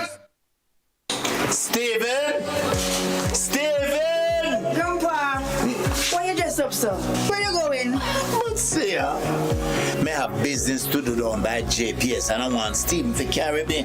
I want to find out how much me want to pay them. Grandpa, people don't do that again. What do you mean? Pops, it's modern days. JPS has efficient IVR. IVR? Customer service. They did all over the phone. We have recognized the number that you are calling from as being attached to account number 301842. Then how them get me new number? And how them know it's me? Grandpa, I updated your account with your new number. So when you call JPS, they already know it's you. So them just going to give you your information. Look where me live, see? Grandpa, you don't have to go to JPS for everything. Thank God for you young people. Cool Oasis service stations are the fastest, coolest service stations around. Drive through and buy your phone cards from Cool Biz. Yes, it's easy. No paper, no pin. From the fastest, coolest service stations. Quality fuels, lubricants, and refreshments at the lowest prices, the cleanest restrooms, and the smoothest service to make your drive even cooler. From the fastest, coolest service stations, get cool service and cool stuff fast at Cool Oasis service stations island-wide. It's Tools, Hardware and Supplies New Year, New Finishes sale. Unbelievable low prices all month long. Shop for your new finishes for your bathroom, kitchen, living room. Porcelain and ceramic tiles, windows, doors, paints, and more. And remember, when you think tiles, think Tools. For the finest quality at the lowest prices. Shop now. So come visit us at 279 Spanish Town Road, 4 South Camp Road, 8 Red Hills Road. Or online at toolsja.com. Tools! The Lion King of Hardware. Everyday living, we make it worthwhile. Real people, real value. Oh, what a style! From kitchen to bathroom, a whole heap of tile. Home and things for everyday living. Nice up your home, fix up every room. Shop every day, shop real value. Fixtures and faucets to catch your eye. We have the options, we have the style. Everyday living, so versatile. Real people, real value. value. Oh, what a style, lowest price guarantee on everything you see. Home and things for everyday living. How would you like the protection you want when you want it? With Guardian Link, you can go from one click to totally covered with 24-hour access to a range of plans designed to cover the people you care about. From critical illness and retirement to investment opportunities. Application is easier, approval time is quicker, and you'll experience even more convenience with 24/7 online access. So get connected with Guardian Link today. Visit guardianlink.myguardiangroup.com and live secure. Live easy.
Listeners and viewers will recall that last week, yes, we told you about the departure of one of our noted musicologists. Yes, we're talking about Garth White. And we did promise that we would do a feature on Garth this week. You know, Garth is one of the country's contributors, cultural contributors. Well, we have with us now the former leader of the opposition, yes, Dr. Peter Phillips. And Dr. Peter Phillips is someone who I think is Garth's schoolmate. Good evening, Dr. Phillips.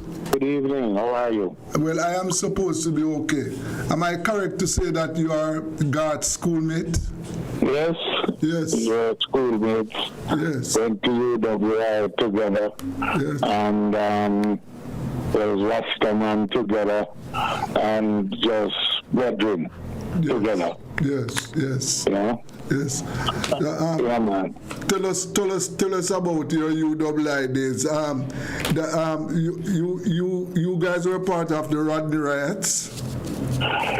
Yes, we were part of the Rodney riots. But you know, G-White goes back. G-White went up.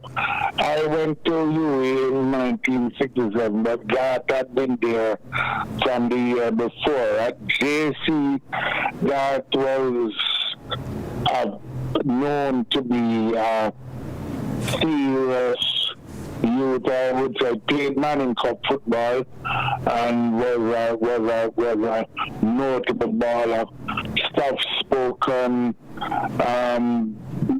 mindful and respectful of youths of all ages, and went up to UWI at the time when UWI was undergoing serious, student mobilization, reunion, and well, a group of us went afterwards, all from JC, and became very, very close. Michael Morgan, who recently passed on, who settled in South Africa. Jerry, even though Jerry Small, even though he wasn't formally a student, but was with us up in all the activities up at U. Johnny Davis, Peace Davis, who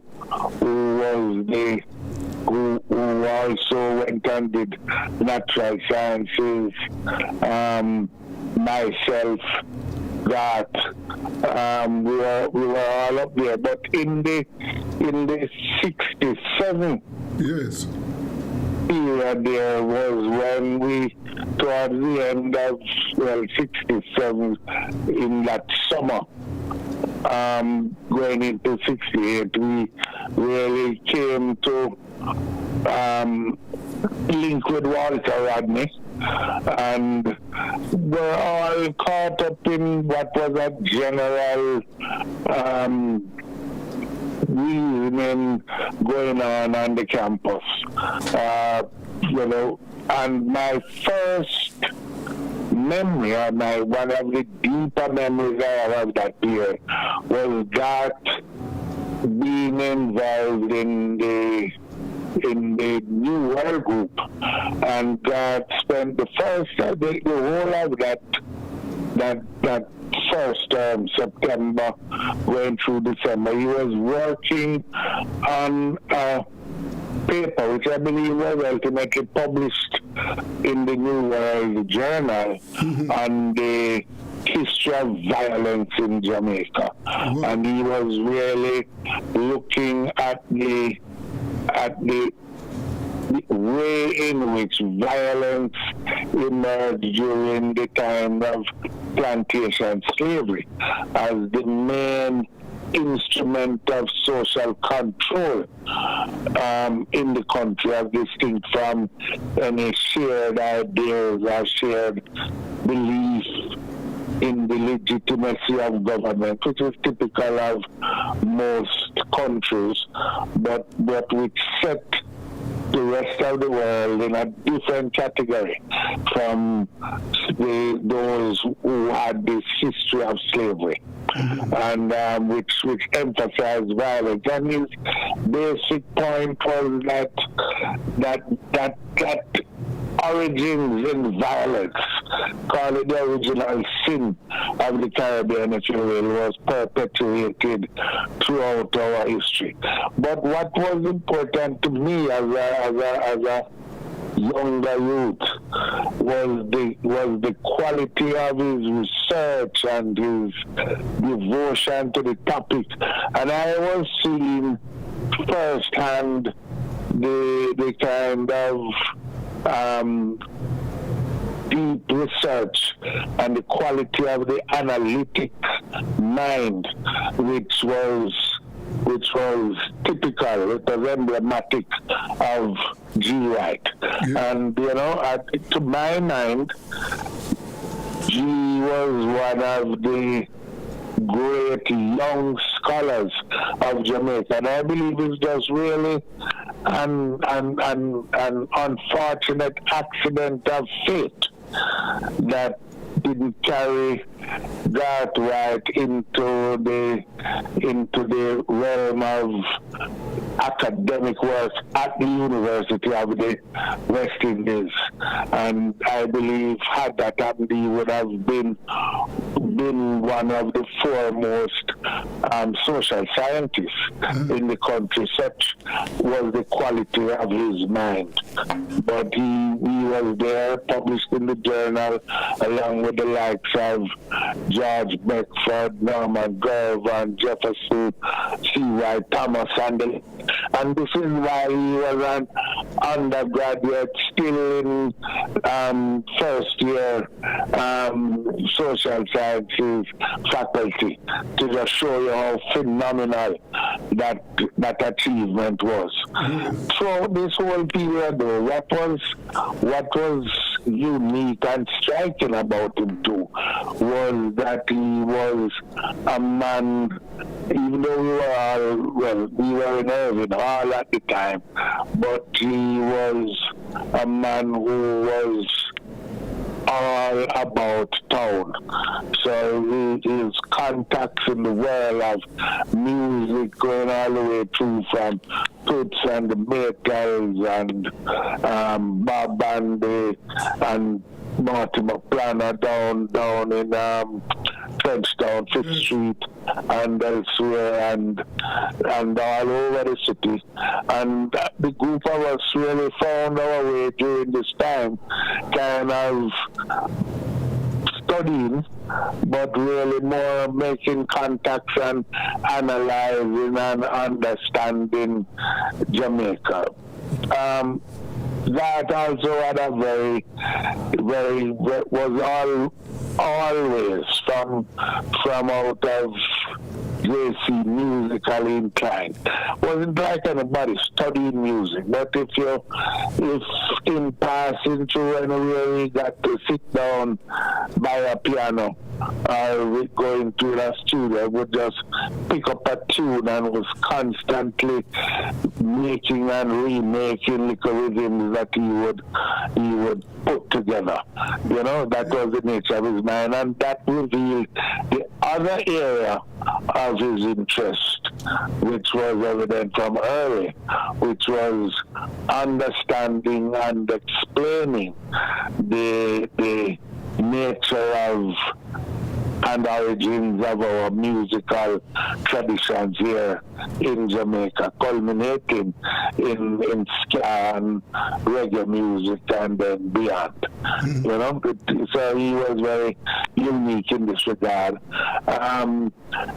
When after we graduated from UWI, got kind of went to work first in the private sector cement company, because we just had to hold down a living, and eventually went to the Africa and Caribbean Institute of the Institute of Jamaica, I believe, and developed his interest in the music and folk patterns of Jamaican life there, and that was really to be the main focus of the mature years of his life.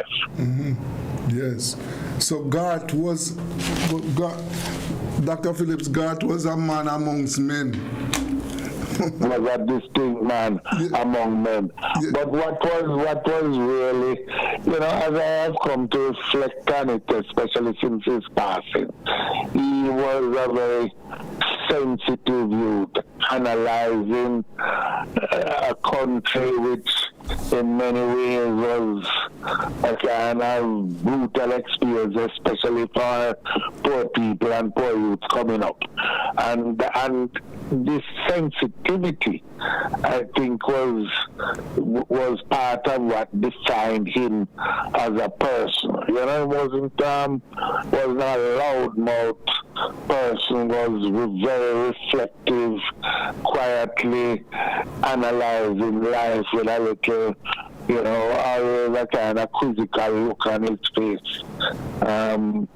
and maintaining a wide range of contacts with people at all levels of the society and all levels of life. Yes. You know? Yes. Yeah. So. Boy, it is really, you have really, this is an interview that I am enjoying myself because I am learning a lot. I met Garth at the start of my journalistic career, my journalism career, through Ben Moody. Right? Yes. And, you know, I've always, you know, Washington Boulevard kind of crew, Ben and God as a Pembroke man. Yes. You know? Yes. Right.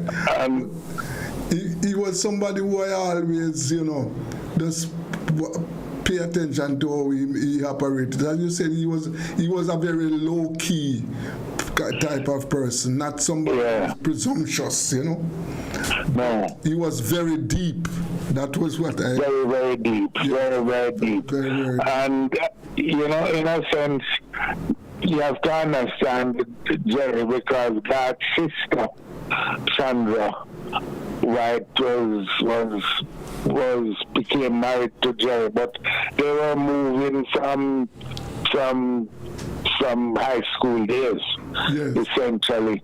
And therefore there was a lifelong friendship and association that developed between Garth and Jerry Small, and which lasted a lifetime. Yes. And both of them were some of the most insightful social analysts of Jamaican society in the different aspects that the generation produced. Yes. And had there been more literary outlet and more opportunities for publication, I think we would have seen much more from both. I mean, well, Jerry is still with us and has done and can do a lot more. You know what I mean? Yes. As you speak, just slow down a moment. Let me try and get him. See if I can get him back. We are talking. We are. Just hold it there for me, Dr. Phillips. We are talking about the life of Garth White. Yes, that noted musicologist who passed last week, and we are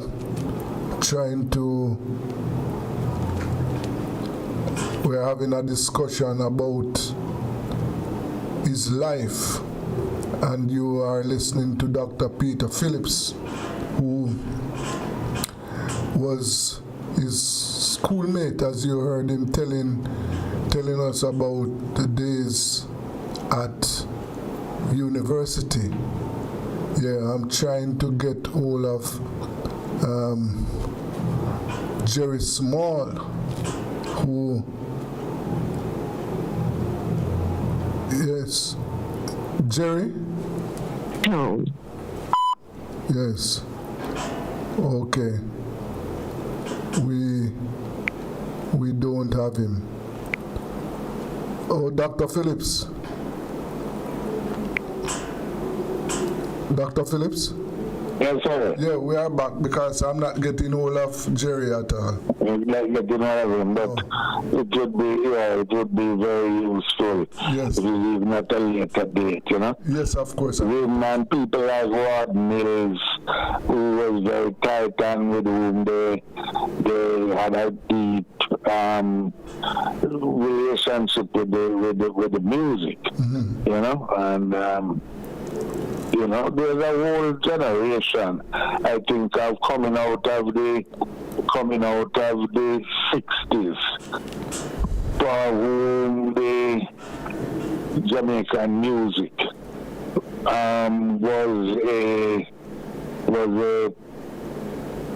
was a key expression of their nationhood and their commitment to Jamaica, you know, because it is really through the music, in a sense, ska and then reggae, and that and then subsequently dancehall that Jamaica has made its mark in the late 20th and early 21st century. But God's interest went even further back in understanding, first of all, how Africans in African society related to music, that the distinction between sacred and secular music. And I'm here just speaking from memory of conversations with him, having not given it any serious study myself, but that these distinctions were typically Western, and that in many respects they didn't occur in African society, and that our inheritance and practice of music was also to blur the lines between so-called sacred music reserved for church and those places, and the music that was in the public space and in secular life. And I mean, even now, if you go to church like any of the modern Pentecostalist and churches, you will notice that the rhythms of the drummer and the guitarist and others that are playing the music in the church and the sankey and the gospels are the same as the rhythms that you'll hear on the street and in the nightclub and the dance, all the rhythms that you will hear. You know what I mean? Yes. And so music assumes a very different kind of place in our life as a people, probably unique to anywhere else in the world. And music is a kind of constant feature of life. And that was what, in a sense, he started studying, and then continued into understanding the emergence of the link to R&B in America and its inheritance into Jamaica, the emergence of the sound system that developed again here, again a unique Jamaican creation in the way that it developed here, from the 50s and 60s, and then subsequently into ska, rock steady, reggae, and the later forms. Yes. So. It is interesting that you mentioned that, because I do recall like some of the powerful American R&B singers. They started in the church.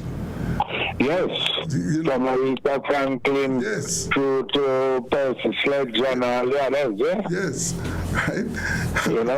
Yes. Yeah, very much so. And that in a sense is kind of how I think a lot of our own develops too, Yes, of course, right.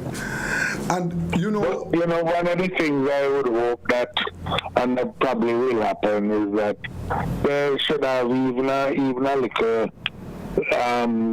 seminar bringing people like Urban Miller and others together to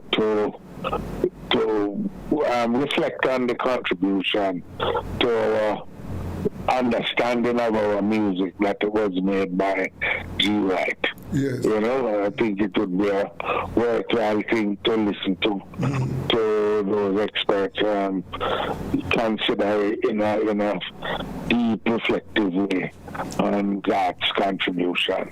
Yes. But because he was a very special Jamaican. Never really make a lot of noise about himself, but one of the more knowledgeable and thoughtful scholars in our midst. Yeah. You know? And Dr. Phillips, the other thing is that it is a pity that God's work is not more, should have been more recorded. It is not heavily recorded to the best of my knowledge. And but it should be good for the African Caribbean Institute. Make an effort to bring, his recordings of his radio programs and other things, as well as his written contributions together. Yes. So that we can consider them. It's part of, now we're old enough as a country to recognize the importance of keeping these records of our history and making an effort to curate them and then make them available to other generations coming to draw inspiration from them. Yes, of course. People like God, their contribution and work should be must be recorded and shared because it is part of our historical development. Absolutely. Yeah, I think so. Well, we are going to, at Rebel Radio, what we are going to try and do is to bring some of those together. Yes, absolutely. Yes, so that we can, play it for. Because I know the younger generations don't know. Really don't understand about that. No. To bring it together and have some of those discussions. Absolutely. Yes. So I want to thank you very much for your contribution. You're most welcome, sir. Yes, and most welcome. I have lost a lifetime friend. Yes. And even as we grieve his loss, we remember him as a good, heartical, honorable, honest man. Yes, sir. Who was proud to have him among us. Okay. Respect. One love. One love. Cool. That was Dr. Peter Phillips there, and you heard him talking about the life and time of Garth White, the great musicologist who passed last week. And as we have to do some more to preserve and remember the work of Garth, we must do that at Rebel Radio. Well, that's the end of today's show. Yes, and I would like to thank all my my listeners and viewers. Yes, thank you very much for taking time out. And as usual, I want to urge my all drivers, riders, and pedestrians to take it easy, obey the rules of the road. Yes, please do whatever you can to save lives and stay away, stay safe, stay out of the reach of the gunmen, yes, the murderers, yes, stay away, stay safe. Special thanks to my technical operator, Kevin. And as you know, until Friday, yes, I want you to stay safe and stay tuned to Rebel Radio. I am Desmond Richards.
At new budget supplies. Do-it-yourself professionals and contractors. This is the sale for you. Lumber, steel, dress and form ply, water tanks, pumps, PVC pipes and fittings, toilets, bathtubs, vanities and basins, windows, paint, doors, floor and wall tiles, insects and grout. Up to 20% off selected items. 195 Hagleyburg Road. Telephone 923-4560. New budget supplies. Always the best prices. Steven! Grandpa, why you dressed up, sir? Where you going? But see, me have business to do down by JPS and I want Stephen to carry me. I want to find out how much me want to pay them. Grandpa, people don't do that again. What do you mean? Pops, it's modern days. JPS has efficient IVR. IVR? Customer service. They did all over the phone. We have recognized the number that you are calling from as being attached to account number 301842. Then how them get me new number? And how them know it's me? Grandpa, I updated your account with your new number. So when you call JPS, they already know it's you. So them just going to give you your information. Look where me live this. Grandpa, you don't have to go to JPS for everything. Thank God for you no young people. Cool Oasis service stations are the fastest, coolest service stations around. Drive through and buy your phone cards from Cool Biz. Yes, it's easy. No paper, no pin. From the fastest, coolest service stations. Quality fuels, lubricants, and refreshments at the lowest prices, the cleanest restrooms, and the smoothest service to make your drive even cooler. From the fastest, coolest service stations, get cool service and cool stuff fast at Cool Oasis service stations island-wide. It's Tools, Hardware and Supplies New Year, New Finishes sale. Unbelievable low prices all month long. Shop for your new finishes for your bathroom, kitchen, living room. Porcelain and ceramic tiles, windows, doors, paints, and more. And remember, when you think tiles, think Tools. For the finest quality at the lowest prices. Shop now. So come visit us at 279 Spanish Town Road, 4 South Camp Road, 8 Red Hills Road. Or online at toolsja.com. Tools! The Lion King of Hardware. Everyday living, we make it worthwhile. Real people, real value. Oh, what a style! From kitchen to bathroom, a whole heap of tile. Home and things for everyday living. Nice up your home, fix up every room. Shop every day, shop real value. Fixtures and faucets to catch your eye. We have the options, we have the style. Everyday living, so versatile. Real people, real value. Oh, what a style! Lowest price guarantee on everything you see. Home and things for everyday living. How would you like the protection you want when you want it? With Guardian Link, you can go from one click to totally covered with 24-hour access to a range of plans designed to cover the people you care about. From critical illness and retirement to investment opportunities. Application is easier, approval time is quicker, and you'll experience even more convenience with 24/7 online access. So get connected with Guardian Link today. Visit guardianlink.myguardiangroup.com and live secure. Live easy.